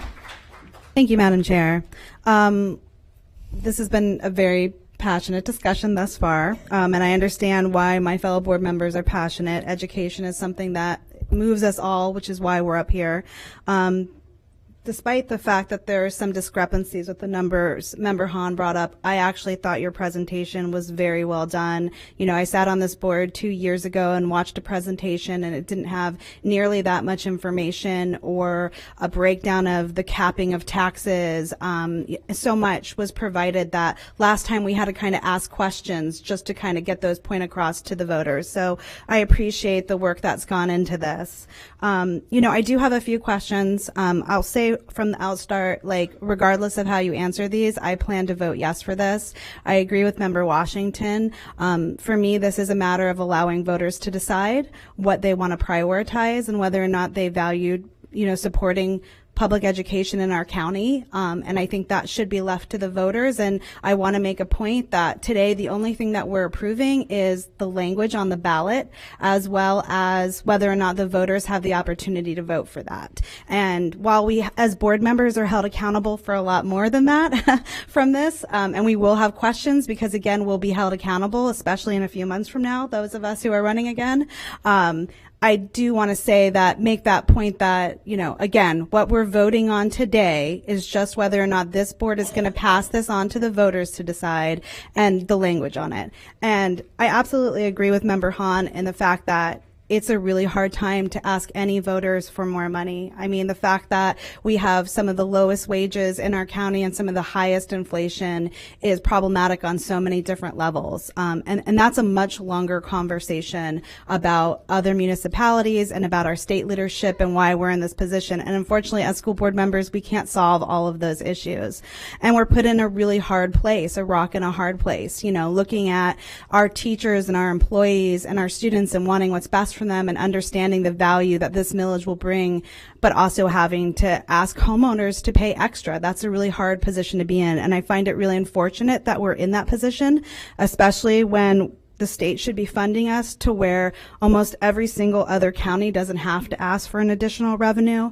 I mean, it's in our state constitution where it talks about how the state has a responsibility to make sure that it funds education for every child residing within its borders. Adequate provision should be made for uniform, efficient, safe, secure, high quality systems, free public schools that allow students to obtain high quality education. I mean, people can read the statute, and the fact that we're talking about this with so many other counties that have passed this millage illustrates the state's not doing its job when it comes to funding traditional public education at the level that we need. I appreciate the fact that you're addressing our failing schools. They get brought up a lot. I appreciate the fact that you talk about how, because it's a baseline year, a lot of that data is going to be very different when we talk about gains as opposed to just proficiency. And again, that's a much larger conversation that I'll probably ask for a workshop on, since we have so much information about it and misinformation about our failing schools, how many we have and how many are persistently low performing. But we'll talk about that another time. One of my questions is for unrepresented employees, administrators, anyone who's not represented by the union, how are they to feel comfortable in general that whatever we decide today or you set forth is going to be upheld and that they're going to be able to receive the supplement? Absolutely. I'll start that, and Danielle, if you want to Can jump you in. pause my time? Yeah. Thank you. So based on my proposal that it is negotiated with the unions, I mean, that is that 6,000, 3,000, 6,000 number for all employees, and that is negotiated the same way we have non-represented groups now, and that money is negotiated. We hold true to what we expect of all of our employees, and making sure that we value all of our employee groups, not just the ones that are represented by unions. So it falls back on me to ensure that our non-represented groups are also included fairly, which I can assure you I will do so. And Danielle, anything else? No? Okay. Sorry. Okay, thank you. Also, I'd like to address the transparency issue. We do have every single public meeting, we talk about our budget. I understand that it's confusing for people who haven't had an opportunity to sit down with Ro, but Ro, you've made yourself available, and anybody who wants to come in and sit down and understand the budget is open to talk to you. Is that correct? So that's full transparency. However, I understand that it's complicated. The next thing that I'd like to ask is, every single school that I go into, it doesn't matter where it is, in every single department, support staff, it's teaching staff, administration staff, they say that their number one issues are the fact that there's not enough people in our schools, period, able to do the work, and two, that they're not able to make a livable wage. Will passing this millage, will that handle those two issues? Are you confident that this will allow us to, one, pay our employees a livable wage, and two, allow us to put more people in our schools to handle the workload and fill those vacancies? Yes, ma'am. So yes.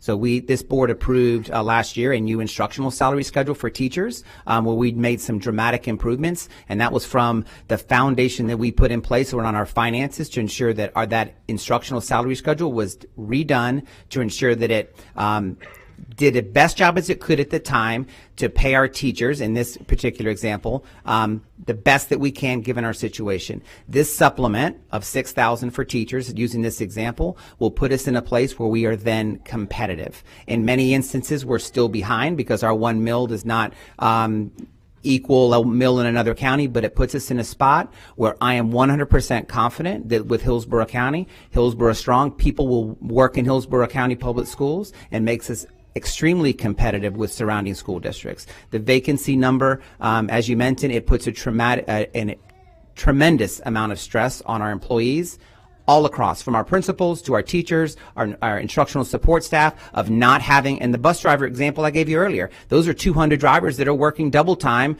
to meet the demands of the work of transporting our students. So 100% confident that this additional millage, on top of our competitive instructional salary schedule that we tried to get towards, will then put us in a place where we can be in a spot where we can compete, retain, and recruit highly effective teachers and staff into Hillsborough County.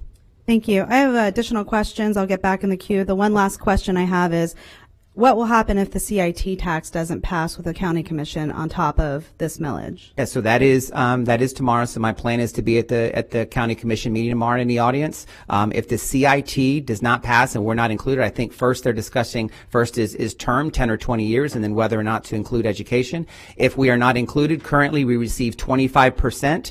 And I think it's important for the public to know that the capital numbers that we receive back in 1996, when that community investment tax was created, we needed 25% of that CIT to meet the demands of our capital demands at that current time. If we don't meet the CIT, if we're not included in that, it'll put us in a time where we could possibly have schools that we may have to delay. Also, not to get ahead of it on Mr. Farkas is, but our new half-penny sales tax, where we've got all that deferred maintenance for this current one. If we renew and when we renew, if and when, we may have to allocate some funds to that half penny that would go to new construction, if you want to jump in. Yeah, as we forecast, excuse me, over the next 7 or 8 years, we're going to need about $450 million in fees to build new schools. The impact fees will generate just over $200 million, again, projections, which means we're going to be $240 million short. It means that we're going to have overcrowded schools, have to delay. We've talked about it in the board. Some of our board members have thought of creative ideas on how to do that. Lease builds, putting out for bond, doing things like that. But there's definitely things that we have to address. If we are not included in CIT, the board, superintendent, and staff have to make some hard decisions on what the next steps are. We have some money to build some of our schools, but not enough based on the growth at this current time. Oh, thank you. I'll get back in the queue. Thank you, Member Vaughn. Member Rendon? Thank you, Madam Chair. Before I make my comments, I do have some questions. One is, you spoke about the fact that, that we have to recruit highly qualified teachers. Do we not have highly qualified teachers currently in our district?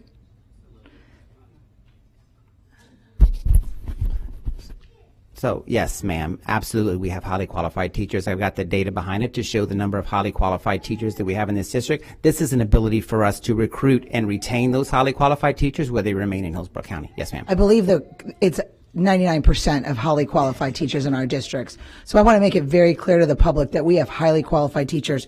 You also made comments that teachers are leaving this district by droves because of the salary pay, because of exit interviews. But yet we do an insight survey every year, and the top 5 reasons for teachers to remain, was pay one of those top 5 reasons? That they remain? In order to stay. I mean, I don't have the insight survey in front of me. Ms. Patton, do you know that off the top of your? No, I don't have that off the top of my head, but I think the question that you're asking is, was that the reason why they're staying, was pay? No, what I was saying was, in the presentation, you said that we are losing teachers because in the exit interviews they're leaving because of pay. And yet I asked in the insight interview that we do every year with surveys for all of our teachers, it states what is going to be required for them to remain. And actually at the workshop last week, I actually quoted from last year's insight survey on what that it was important for teachers to remain. It was respect. It was support in the classroom. It was overall feeling that they were valued. So I want to make it very clear that our teachers need more than just our pay. They need our respect and they need our value. The other thing is, I want to make sure that I ask the question, because you've said several times within your presentation that you're going to have a committee of oversight for this money, and yet there's no place in this referendum that requires that, Superintendent. And based upon transparency, I cannot possibly approve something that you said was going to be there, but it's not. Okay, so you're saying that there's no oversight committee right now? Written in your referendum, it does not detail that at all. Am I correct? Well, the ballot language would not. The ballot language does not include anything about a oversight committee. I don't think the half penny sales tax, when we approved that in 2018, had any language around a oversight committee. It is my word. As superintendent of Hillsborough County Public Schools, we will have an oversight committee that will ensure every dollar and how it's spent. Once this is, if this gets approved tonight, I will make those selections for that oversight committee. If then it gets passed by the voters in November, Ms. Rendon, that oversight committee is put into place. Also, within our workshop that we spoke about at the time and things that you've gone over, you detail different opportunities possible for other programs within our schools that are going to benefit from this. And again, also within the language of this referendum, it does not specify what that is. The entire language is all about teacher and staff revenue, and it does not talk about other programs. Am I correct? There's no specific language. The language in the ballot language that you're approving tonight does include preserving academic programs, but that's the general statement that's in the language. But I believe there's a limit on number of words, correct? So legally, we can only have 75 words, and I think the superintendent could explain his rationale for not doing that. The board will recall that when this went before the voters 2 years ago, there was more detailed language and did not pass. The language before you is similar to language passed in Pinellas and Pasco, but it's the superintendent's recommendation that the language before you be the one that the board vote on. Okay, I first want to make sure that teachers and administrators and employees of Hillsborough County districts have my 100% support. And I, on an ongoing basis, back any single person that is working in any one of our schools on an ongoing basis. The men and women of this district are dedicated to our students day in and day out. And it's because of our employees and our students that I have tried to work with the district staff in building financial resources to increase staff salaries and build a stronger district.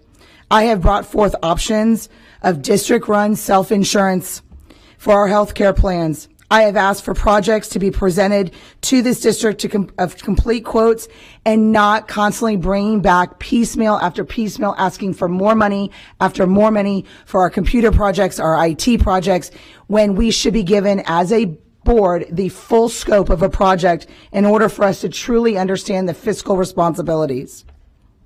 I have asked for analysis of each department outside of our schools to be reviewed on a financial and organizational structures.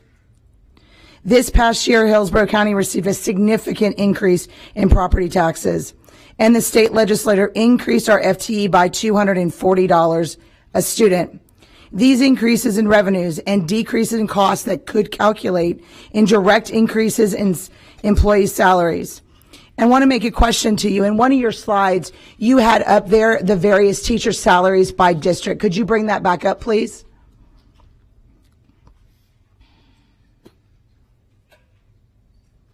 One second.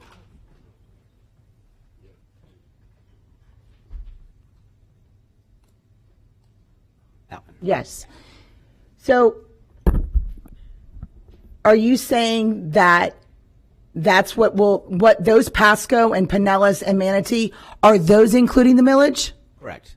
So they're including the millage. So we don't have an equal showing of comparison here.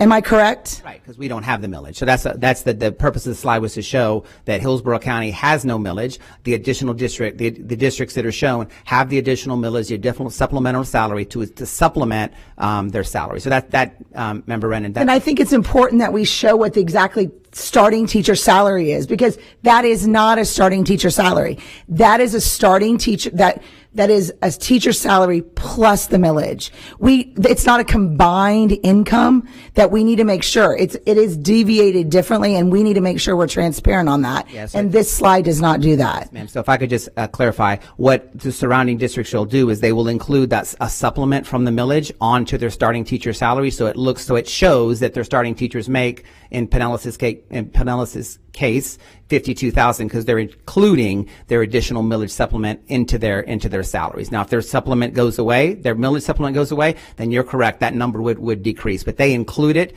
to show a higher salary. And Ms. Danielle, is that accurate? Yep. If you want to. That is correct. Yes. When they advertise it, I think with the efforts of trying to recruit, they do include it on their starting teacher salary, whatever their referendum brings in. So to be clear, even if we pass this referendum, we will not still be meeting the needs of Manatee, Sarasota, and other counties possibly, correct? Absolutely. Okay. Absolutely. I just want to make sure we're clear on that we may or may not even meet those salary requirements as well. Inflation is a true burden to all residents of Hillsborough County. Yes, our employees are affected by this inflammation.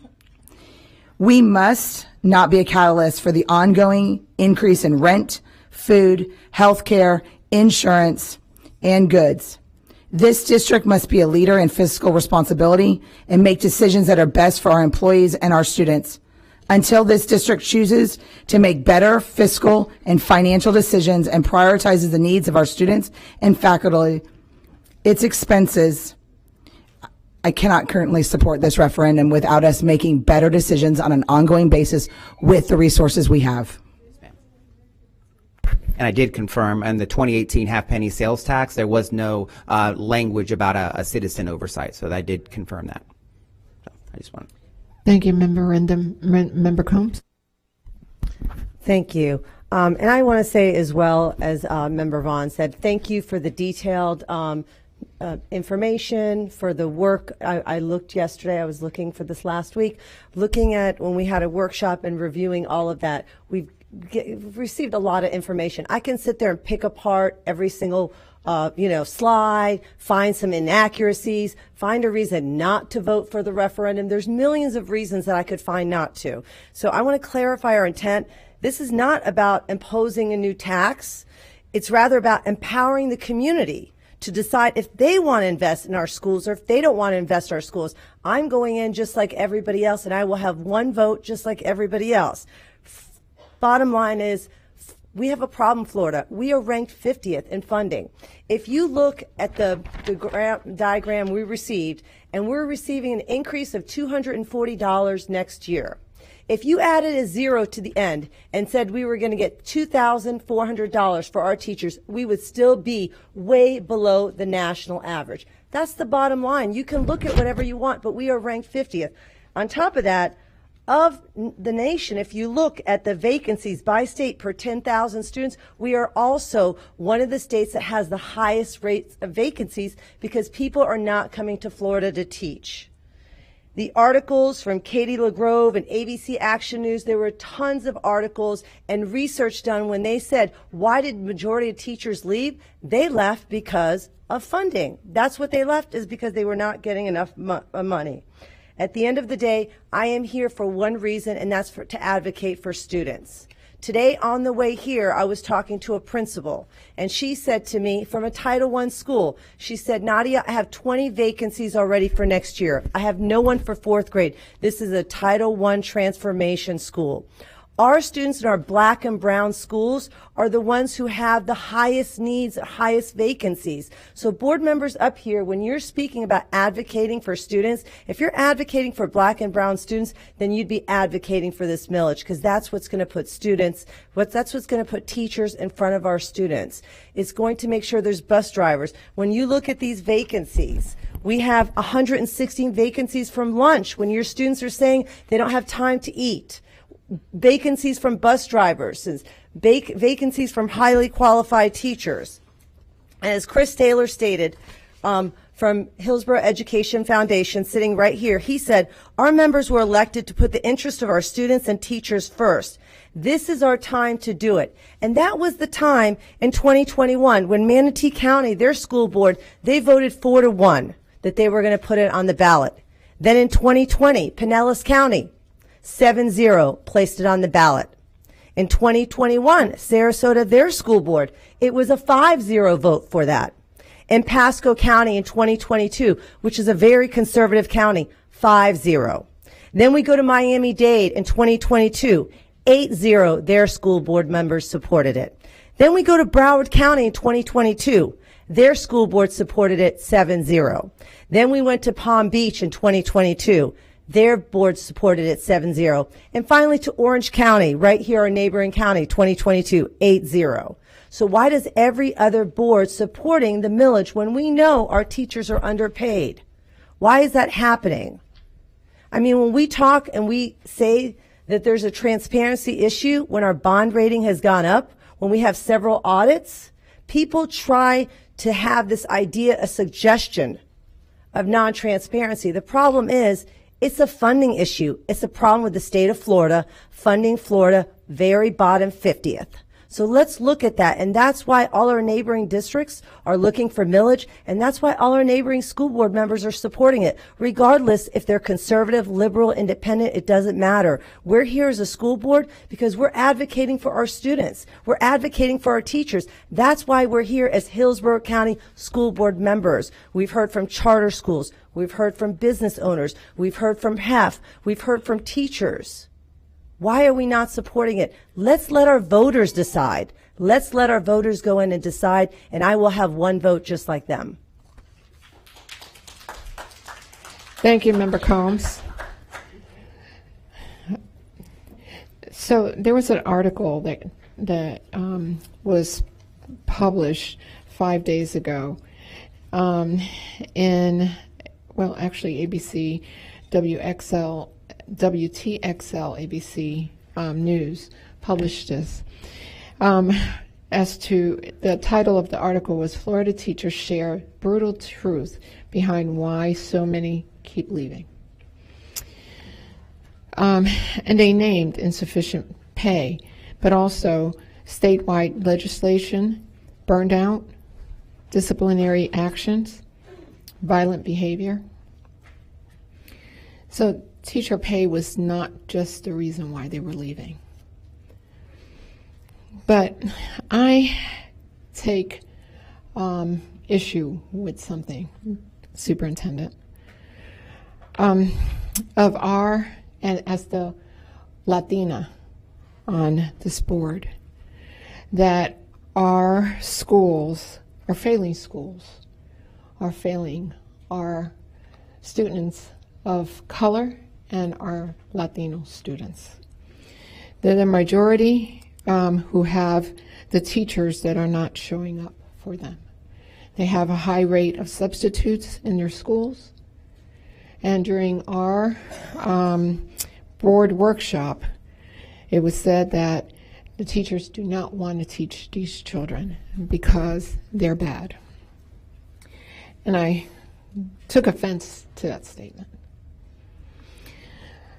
So I want to know,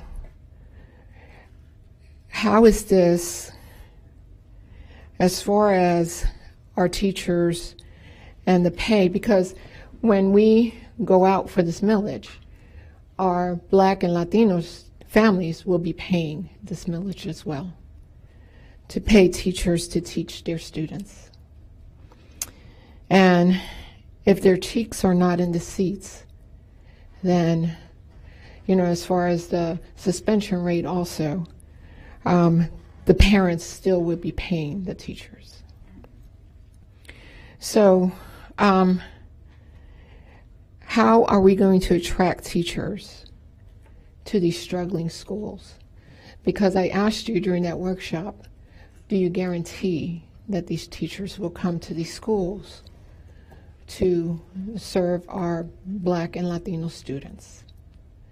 So can you answer that question for me again, please? So first off, it's hard for me to guarantee anything, but what I will tell you is that this supplement, as we're talking about teachers, in my proposal, which is still up for negotiation, we're on that $6,000. That would be to all teachers. We also have a Spark incentive that you should see at your next school board meeting, is that incentive to teach at our transformation schools. But you are absolutely 100% correct.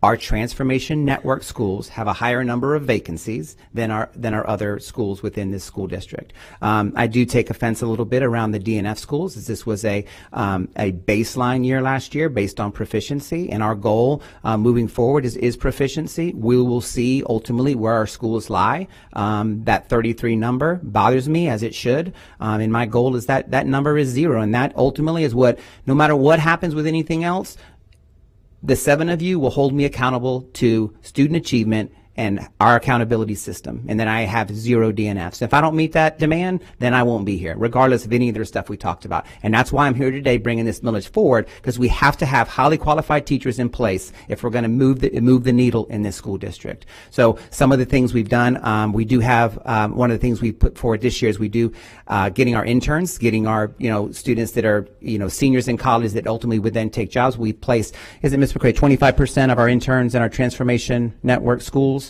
So we've made a movement there of getting our younger teachers interning so that they stay in those schools. But that supplement would be across to all teachers, and then on top of that is that transformation Spark incentive that will come before the board as an MOU. It should be in the next couple of meetings. But again, what is voted on today is the ballot language and the resolution. I am open. I did outline in in the workshop some of the plans for that other academic programs. I'm absolutely open to any other ideas that this board may have to increasing, number of teachers in our transformation, veteran teachers in our transformation schools. So, I do have a plan and proposal, but, I'm absolutely open to hearing from the board. Yes, ma'am. Because the parents want to know that these schools are going to be transformed, and the teachers will be targeted for those schools to help and lift those students, and that education will be provided to their students, especially because our Black and Latinos families are struggling. They are struggling with the rent or their mortgages, or like Member Rendon mentioned, that these are the families that are working several jobs to make ends meet at this time. So I will be holding you to that, especially for our families here in our community, Hillsborough County. Member Hahn? Thank you, Member Perez. First of all, I'm not picking apart slides. I'm following the money. That's my job as a school board member, to be fiscally responsible. And when I look at the information, we are providing to taxpayers so that they can make an educated decision, we have to make sure it's the most accurate that it can be. And as a board member, I don't want to be caught off my feet a year from now if you come to us and say, oh, the calculation was wrong, and now we have a gap that we have to fill to meet our obligation around this referendum. Because I will tell you, at the end of the day, the board is the one who takes the heat for that, not the superintendent. I've been through it before on this board. Even though the superintendent in the past makes a poor financial decision, this board takes the heat for it. So that's why when I saw that up there and the numbers don't mesh, you use the same formula. So, what I'd like to know is, why have you switched to now using the median instead of the average, which you used before? So I'm going to, Dr. Whalen, if you want to address it, because I was not even familiar with what first off, I'm not. But it's your presentation. It's my presentation. And I also You're going to go out to the community and share that. Correct. And I would say that a mill is a mill. And we use an example there of a typical average homeowner's value. Right, so that they have an understanding of what this might cost them. Right. I want to know why you changed your numbers from median, from average to median. Go ahead. So when we consulted with the director of the tax roll processes from the Hillsborough Property Appraiser's Office, they stated that the switch from median, that we should switch from median since that is the number used, and said it is a more accurate measurement. So I want to talk through the slides and the differences. Used by who? By them? Yes, for their. Why didn't you use it the first time, and why didn't Superintendent Davis use it 2 years ago? Because he used the average as well. Average is actually more accurate. That's when I spoke to the county. So go ahead.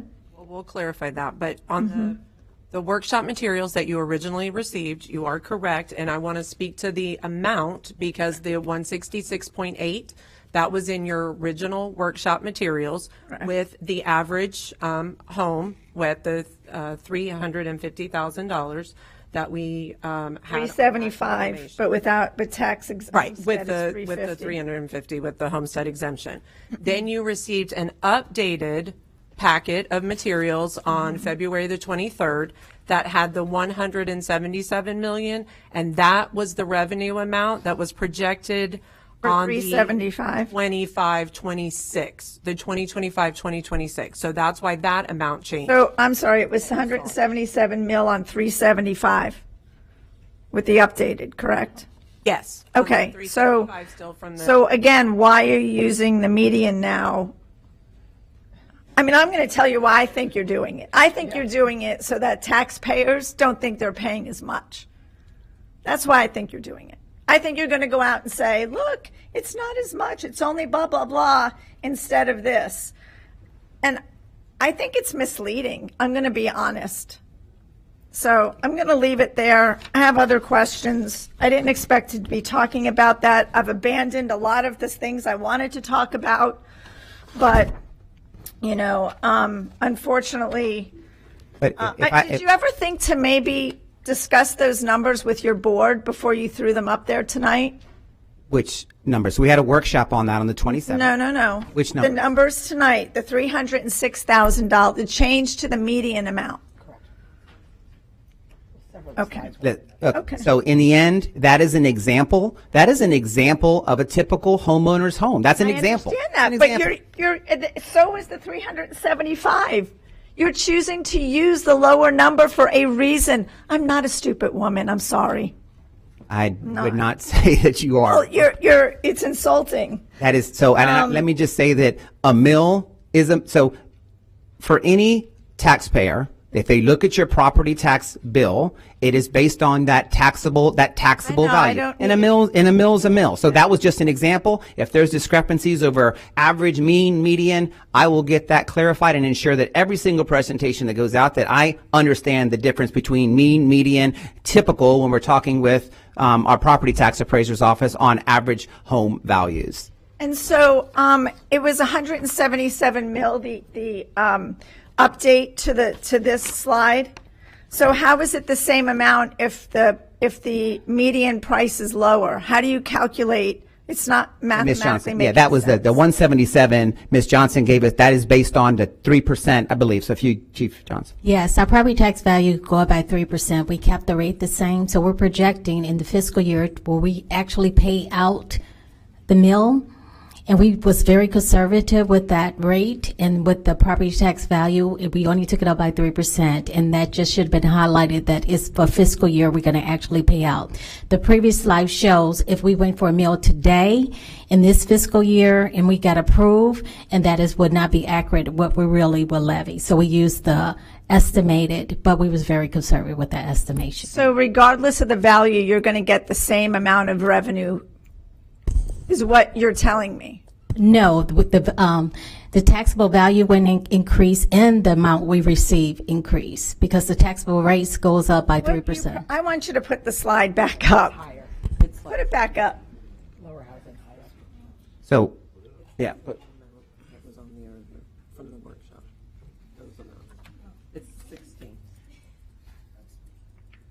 So, and let me try to maybe say. Right there. So there we go. So this 177 million is based on the 25-26 year. It was 166, but it's as a yearly 3% increase. It jumps to 177. This is the projection of what we would take in. I understand that, but your projection should not be the same if the value that you're giving the example of is lower. My concern is that there's going to be a gap. Okay, there's so what And I would rather spend that money on a permanent raise for teachers instead of a bonus that's going to be dwarfed by federal taxes. But let me answer. So the 177 million, that's based on all of our 3% increase on our entire taxable land value, period. Let me be clear. The 177 million is based on that 3% increase for 25-26 for all of our taxable land value in Hillsborough County. Whether I use a mean, a median, a typical has no difference on the left side of the slide from what we would take in for the 25-26 school year. But it has a difference to taxpayers when you're telling them it's only going to cost you $281 a year versus $381 a year. It does. It's misleading. Pick a number. Okay. And I would add to that. So what is negotiated? So let me be clear to the rest of the board.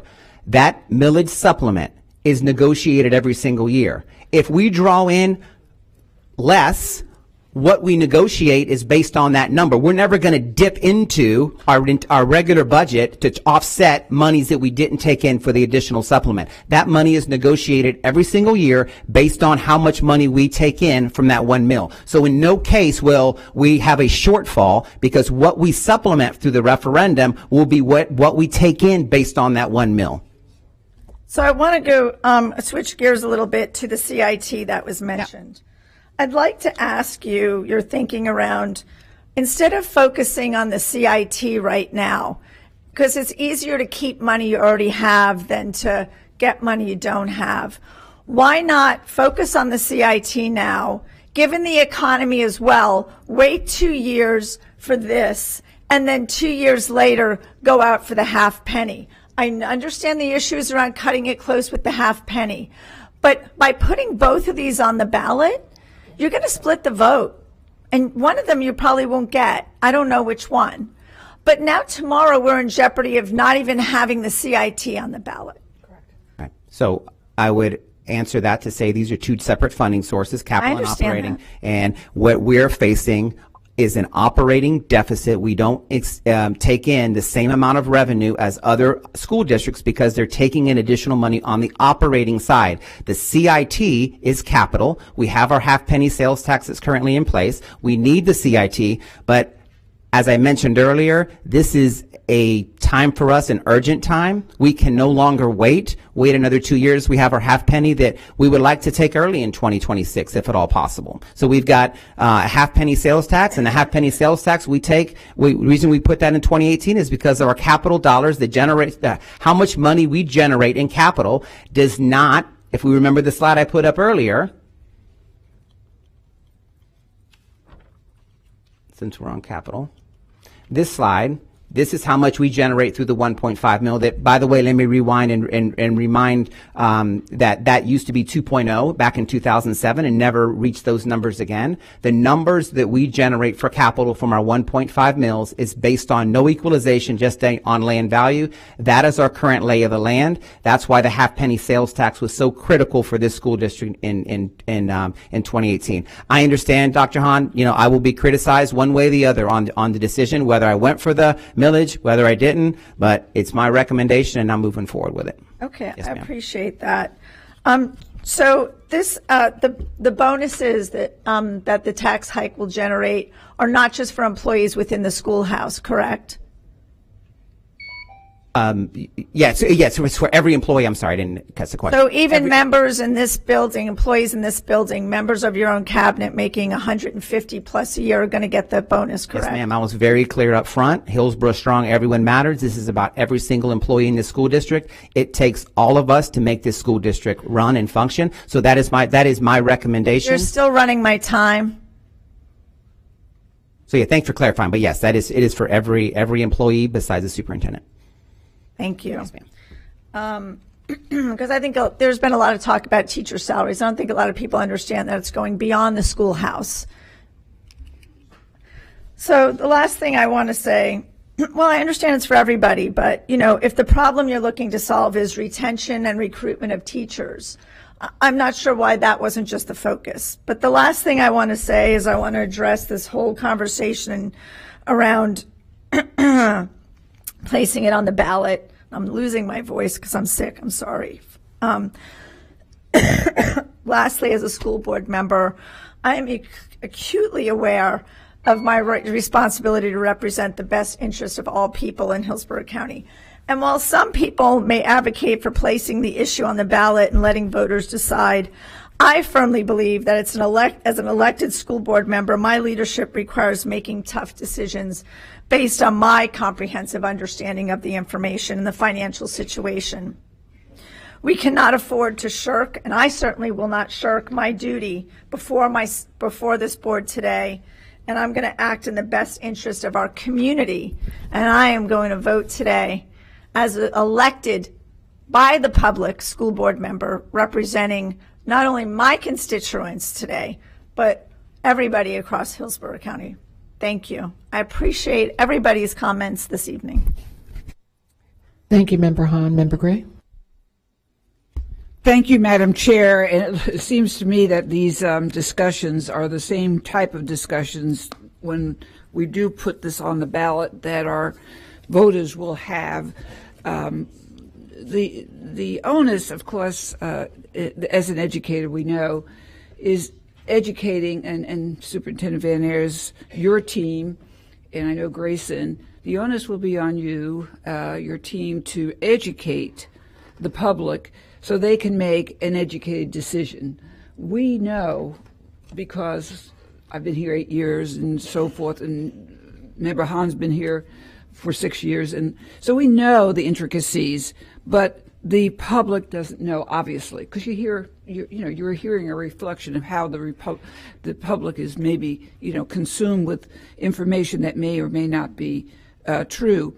I would suggest with the CIT, possibly us not being included with a, well, I guess it was a pretty large amount of money. I didn't write it down. Chris, what was the amount of money on that we would not get if with the CIT isn't approved? You mean how much we won't get if we're Yeah, not how part of much it? we won't get. Well, they haven't decided on the years of that part of it too. Originally, we had 25% of it, so it depends on what they go forward with. They haven't dictated. They don't have a percentage yet. Well, it's going to be a remarkably disappointing number, and it will impact our capital funding. And I would suggest, Mr. Farkas and Superintendent Van Ayers, to have, if it doesn't pass, to have a one-on-one with each of our board members to have a fiscal plan, because it will slightly be, and I'll put the word, this is mild, devastating if we don't get it in many ways. Last, the Oversight Committee, we know that they've done a phenomenal job. In 2018, when we did finally collectively as a board say yes to the referendum, as soon as the voters said yes, we put together that Oversight Committee, lickety-split. Within a month, we were soliciting folks who would like to serve. So I would imagine the analogy would probably be the same. As soon as the voters decide that we would have the oversight, which was, they're doing a remarkable job, and they continue to do so. So, all in all, I have a lot of faith in the voting community, and I will continue to do so. And they will decide, and they will have these discussions, and the educational process will take place by you and your team, and that is very critical. So, with that being said, I'm done talking for the evening. Just for clarity's the CIT, that's 96 to 26. So regardless of what happens tomorrow with CIT, we will continue to receive funds up to 2026, regardless. Okay, well, still, that's good. Thank you, Member Gray. Member Vaughn? Thank you, Madam Chair. First off, I understand Member Hahn's frustration about different numbers, and it is a valid point because, again, as school board members, we're held accountable for those numbers, even if we're not the ones who come up with them and advertise them. But help me understand, regardless of what we use as an example of a home medium, it doesn't change the formula, which is $1 for every $1,000 assessed minus any homestead exemption. Is that correct? Yes, ma'am, that is correct. And so while I understand if you're reading something quickly and you look at a number based on an assessed value, it might be different. But me as a homeowner, and this might just be myself, I instantaneously think of my value and I do the math based on my individual home because it may be higher or lower than any given median used by as an example. So again, while I understand the frustration, to me, it doesn't change the fact that the formula is still the same and the number is still the same. And I understand if we're using a median, it's talking about our revenue, and that's a whole other conversation. But as far as for the voters themselves, I just want to clarify that it's $1 on every $1,000 of assessed property minus homestead exemptions. Is that correct? Perfectly said. Okay. Yep. I just want to clarify that. Also, I had the additional question was, we've heard a lot of conversation again about taxes and what that looks like, and you've done a good job kind of explaining how the tax increase helps our capital out fund, but not our operating because of the equalized formula that we have from the state. We haven't really talked about impact fees. I know we touched on it at the workshop, but people have also talked about the exponential growth. I don't know if I'm allowed to use that word correctly, but people have talked about the growth that we have and what that's going to look like. But can you take a second, and if you could stop my clock, to talk about how our impact fees aren't even up to what they need to manage the amount of growth that we have when it comes to building new schools and what that looks like? So I'll start, Mr. Farkas, and you can jump in. So 4 sources of capital dollars we received. The one we saw up there initially was from the 1.5 mils from property taxes. We received capital dollars. We have a half-penny sales tax that we also receive funds. We currently receive from the community investment tax 3, and 4 are our impact fees. Important to know, prior to 2006, the impact fees were $200 per 2,000 square foot for a 2,000 square foot home. In 2006, that number jumped from $200 to $4,000, and that gives you an idea why we had to be included in CIT back in the day because we weren't generating impact fees to keep up with the growth. So $200 prior to 2006 it goes to $4, and in 2020, Mr. Farkas and his team got that number raised from $4,000 to $8,000. Go ahead. Anything else? That's correct. And part of the interlocal agreement that we renegotiated and met with the county government is it requires a long-term planning study every 5 years and also an evaluation of the impact fees. So at the May 7th board meeting, you'll see both those items come before you for recommendation. Is the long-term planning study that Ms. Rendon has asked about and a few other board members that have talked about, you'll see, and also the study that will go into impact fees will be part of that evaluation as well. Yeah. But impact fees have raised. When you look at other districts compared to ours, we're still lower than they are. So it's definitely a need for that part too. Growth right now is not paying for itself. Yeah, but just an example as we're talking about it. So I think Polk is around 8,900. Manatee, interestingly, has no impact fees because they have a full penny sales tax. So they're one of the school districts has not a half penny, they have a full penny, but with the full penny, they have no impact fees. So that's all still the same pot of money, but our impact fees are $8,000. That's still not enough to keep up with the projected growth.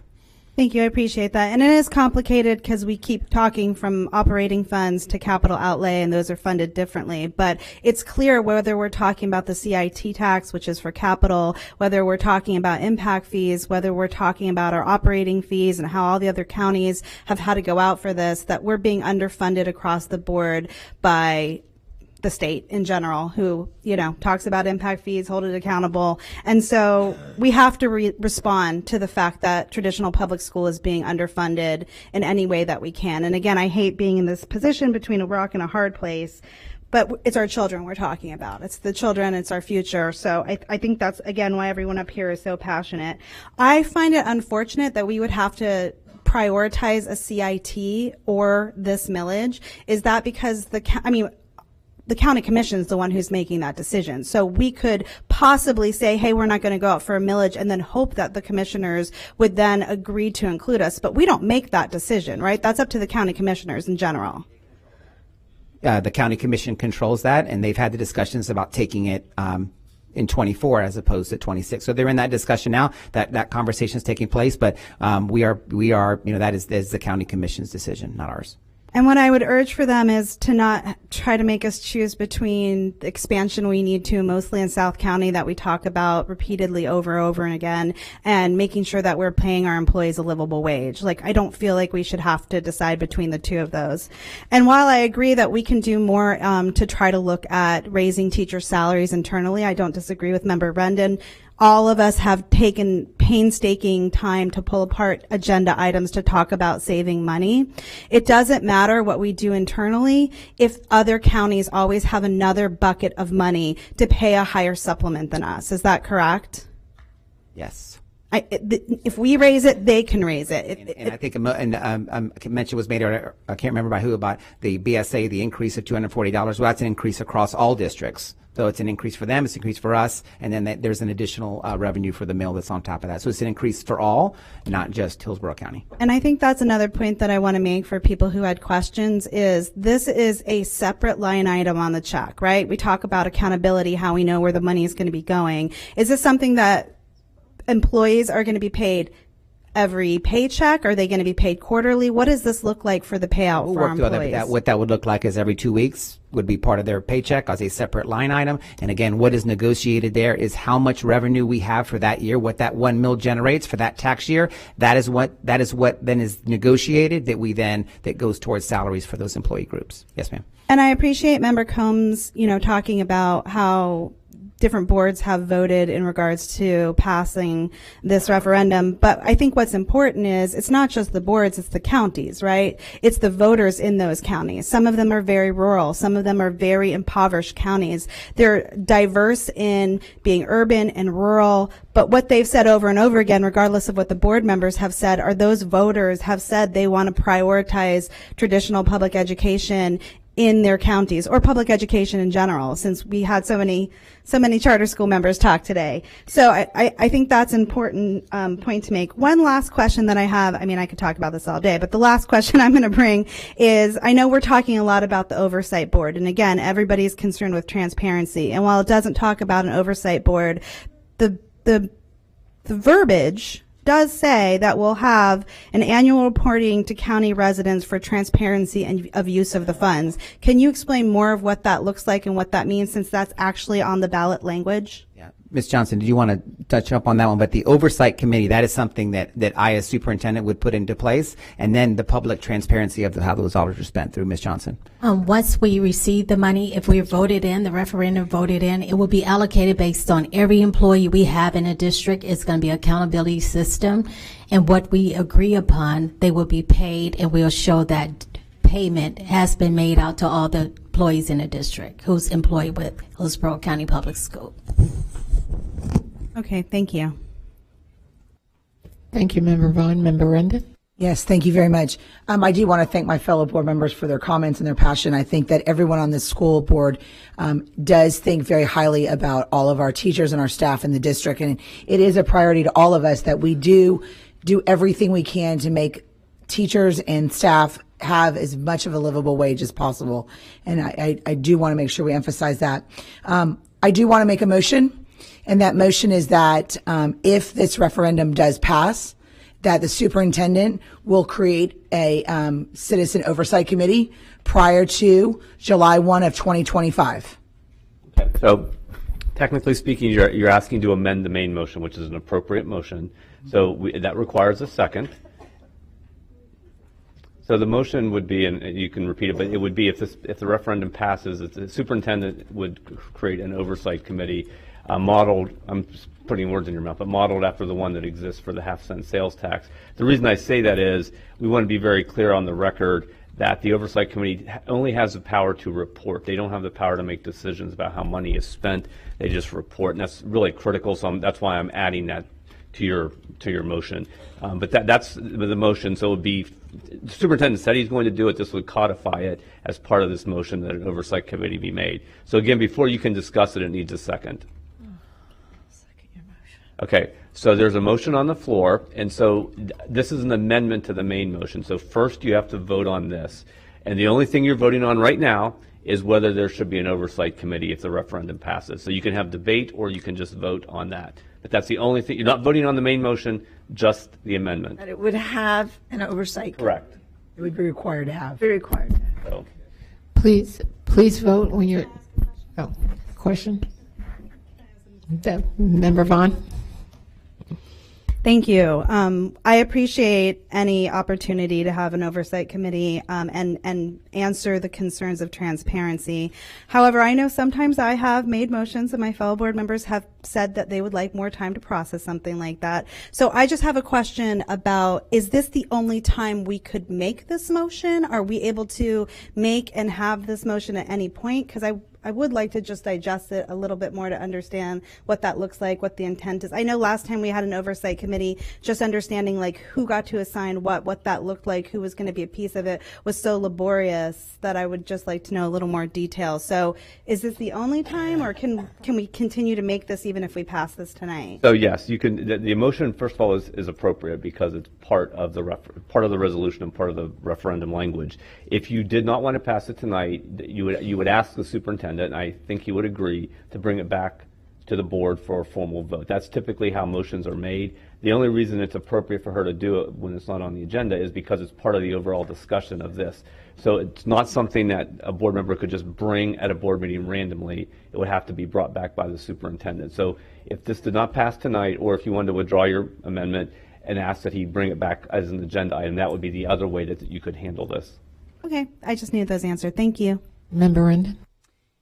Yes, and I want to clarify, if this motion passes today, then moving forward when it goes to the BOCC to be moved forward to go on the ballot, right, that it would include knowing that the citizens would know there would be a citizens oversight. So if we wait on that, it would not be included. Am I correct? It depends on what you intend. So the ballot language is the ballot language. That's not changing, and the resolution is not changing. But that could be, if this passes, I would envision it being as part of the cover letter or conveyed to the county commission.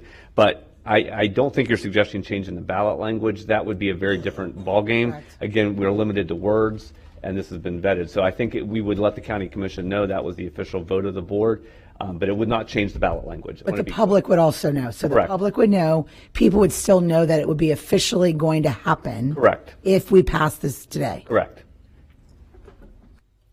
Thank you, Member Rendon. So, board members, you're voting now on Ms. Rendon's amendment to require an oversight committee if the referendum passes. Please vote when your lights appear.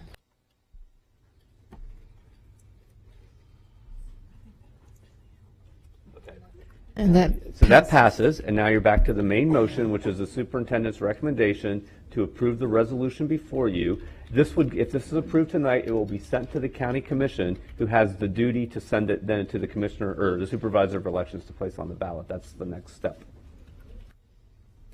So you can vote when your lights are on. Please vote when your lights appear.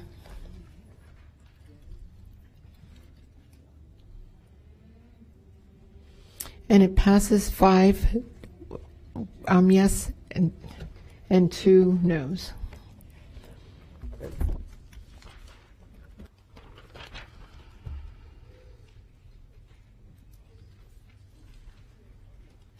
Now we'll move into superintendent's comments. Mr. Superintendent?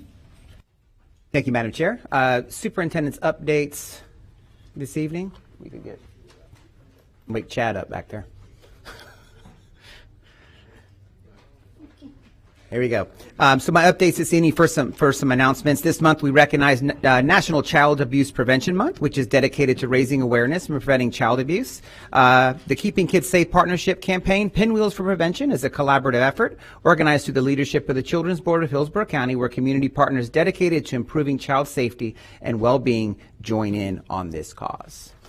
Also, April is Month of the Military Child. As the 7th largest school district in the nation, we take immense pride in being home to around 4,000 military-connected families who have their children studying in our schools. I would like to take this opportunity to express our gratitude to our military families, particularly our youngest heroes, your children, our students. We are committed to serving you and your children while you continue to serve our country. And board members, next board meeting, we will have a recognition of April as Month of the Military Child as a recognition next board meeting. It's also National Assistant Principals Week, and these incredible leaders play a crucial role within their schools and communities. This week is a dedicated time to recognize them for their hard work and commitment to our schools, students, and profession. I just want to take a moment and thank all of our APs and all of our schools for all that they do.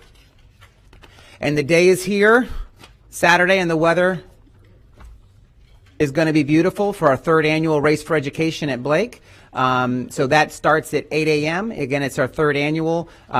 We'll have, close to 1,000 or over 1,000 race participants. But in its 3rd year, this is an excellent opportunity to have our entire community come out together to support education. Registration is open through the morning of the race. And this year we have a record number of participants, actually, hoping to reach that 1,000 number. And runners and walkers will receive a swag bag with a race day bib, freebies from our Partners Education, a t-shirt, and a finisher medal.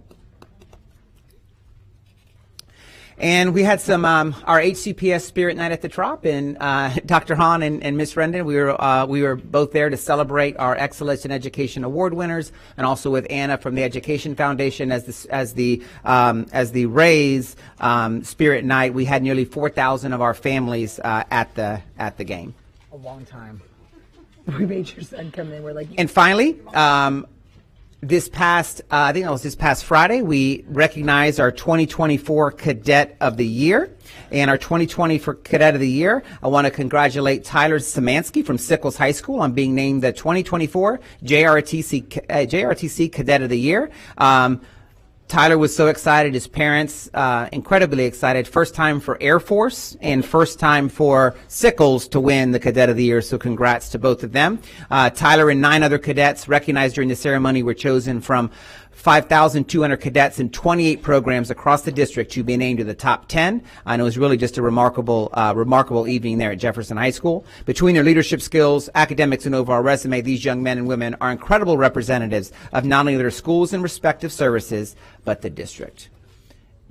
Madam Chair, those are my updates this evening. Okay. Now, for board member comments, Member Gray. Oh, I have to break. Well, I didn't do a visual because obviously it's a little bit late at night, but I did want to congratulate, and I think we all will share, one of our own. Ken Hart has been recognized in the National Wrestling Hall of Fame and Museum, and the New Jersey chapter nominated Mr. Hart to receive the Lifetime Service to Wrestling Award.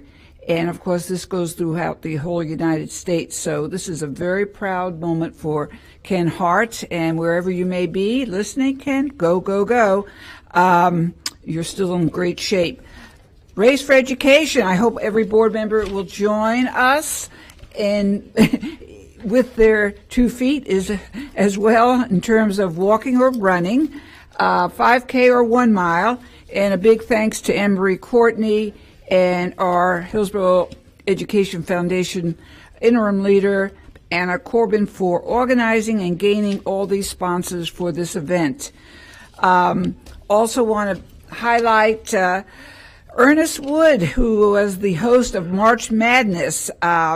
He authored the Creed by memory. He's so good at all these great sayings. But more importantly, the ESE population was recognized. They were thrilled.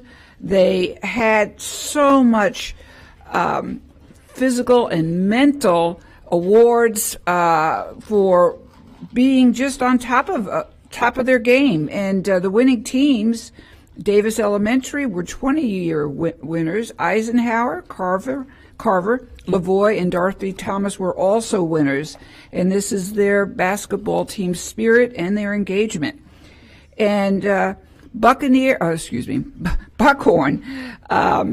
We have a great garden at Buckhorn, and David Valdez, Mr. Farkas, you helped facilitate a gate that made the gardening very safe for the children, but and this is Miss Jennifer Batchel.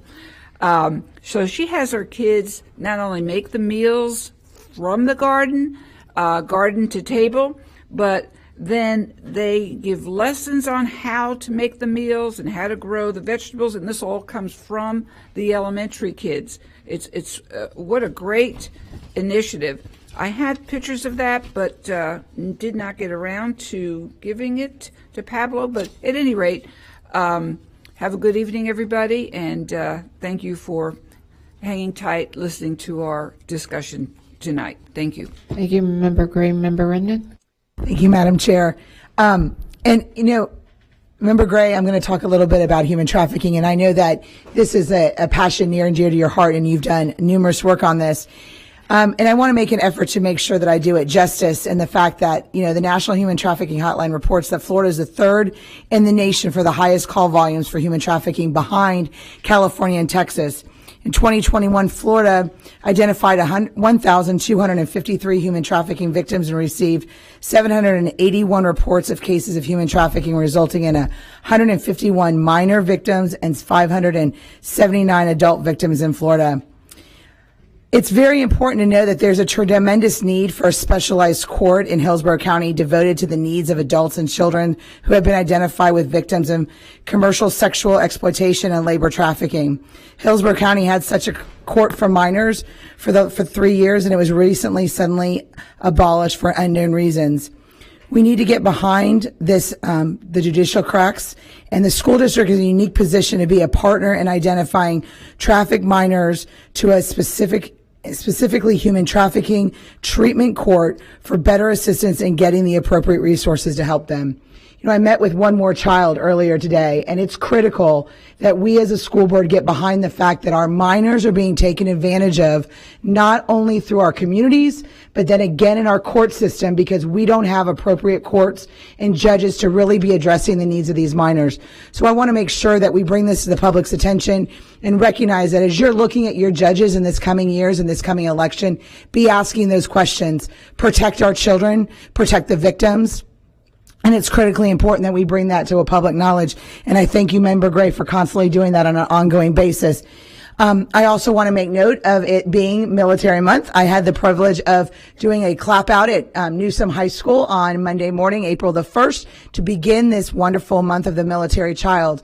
Most military families move at an average of 8 times during the course of an individual's time in school. And it's critically important that we recognize that we are not just the heroes that are on the front lines, but the heroes that are home all the time. And so we want to recognize all of our military children and what sacrifice they make every single day for us and for our country. So thank you again. Thank you, Member Rendon. Member Combs? What happened there? I just wanted to say thank you to all of our music teachers. We had Music in Our Schools Month, and I wanted to thank Beef O'Brady's all around the district. They had different bands playing, and I was able to go to the one in Citrus Park and see Lowry Elementary and West Chase Elementary students rock it out. It was amazing. I wanted to congratulate, out of 5,200, we have 5,200 JROTC candidates. We had the top 10 at Jefferson, and for the first time ever, our cadet Tyler Zemansky was honored at Sickles High School. And finally, just one last thing. I just wanted, Pablo, just the hiring events that are coming up, the job fairs for future Career Academy, the East Tampa, Central Tampa, Northwest, starting April 4th this week. We have all these for all of our high school students who are going. And then after the job fair is over, they also open it up to the public. So it's a great opportunity to connect with jobs for our students who are doing technical and vocational programs. Thank you so much. Thank you, Member Combs. Member Vaughn? Thank you. I'll keep it brief. I know everyone's anxious to unwind after this workshop. First of all, this meeting. Thank you to my fellow, it's not a workshop, we took a vote. Thank you to my fellow board members tonight for all of the conversation. These are huge issues, and I don't think people understand how challenging this job is sometimes. So I just want to thank all my fellow board members for getting us through this meeting. It is Autism Awareness Month, which I prefer Autism Acceptance Month, but hopefully we'll get there. So I just want everyone to really be thoughtful this month about neurodiverse people in their life and finding ways to be accepting and supporting them. And thank you to all of our ESE teachers who support all of our neurodivergent babies, as well as just our classroom teachers who implement 504s and IEPs every day to make sure that our kids are accommodated. Speaking of workshops, which I got wrong, since again, I'm just going to throw this out there, since we talk a lot and we've had a lot of conversation from both the public, internally, and what it looks like, I am going to put in a workshop request to talk about our DNF schools. I think that's something as a board we need to talk about, especially to counteract a lot of the misinformation, again, that I see out in the public. I want to say happy National Assistance Principal Day. I know that you said that and highlighted that, Superintendent Ayers, but we talk a lot about our administrators, we talk a lot about our principals, but we definitely need to make sure that we're talking about our assistant principals and our vice principals and what a great job they do and how much they support the school, and say thank you for all that you do. And last but not least, I do want to take some time. I know we had talked about our success centers and things that we can do to strengthen our success centers. And I know that you said you would come back and have a plan about what that looked like, because those are, some of our most marginalized students and what that looks like. And I was just wondering if we've updated that timeline or what we're going to be doing in regards to strengthening our success centers. Yeah, I'll bring that to you. So Shay McCrae is working on that plan with our success centers, and this is around our Brandon and North Tampa centers to ensure, number one, transportation, and then also the student to teacher ratio, that we get that set moving into next and that we have year. Certified teachers. Yes. in our teaching our students. Okay, thank you very much. I hope everyone has a great night. And seeing no more further comment, this meeting is adjourned.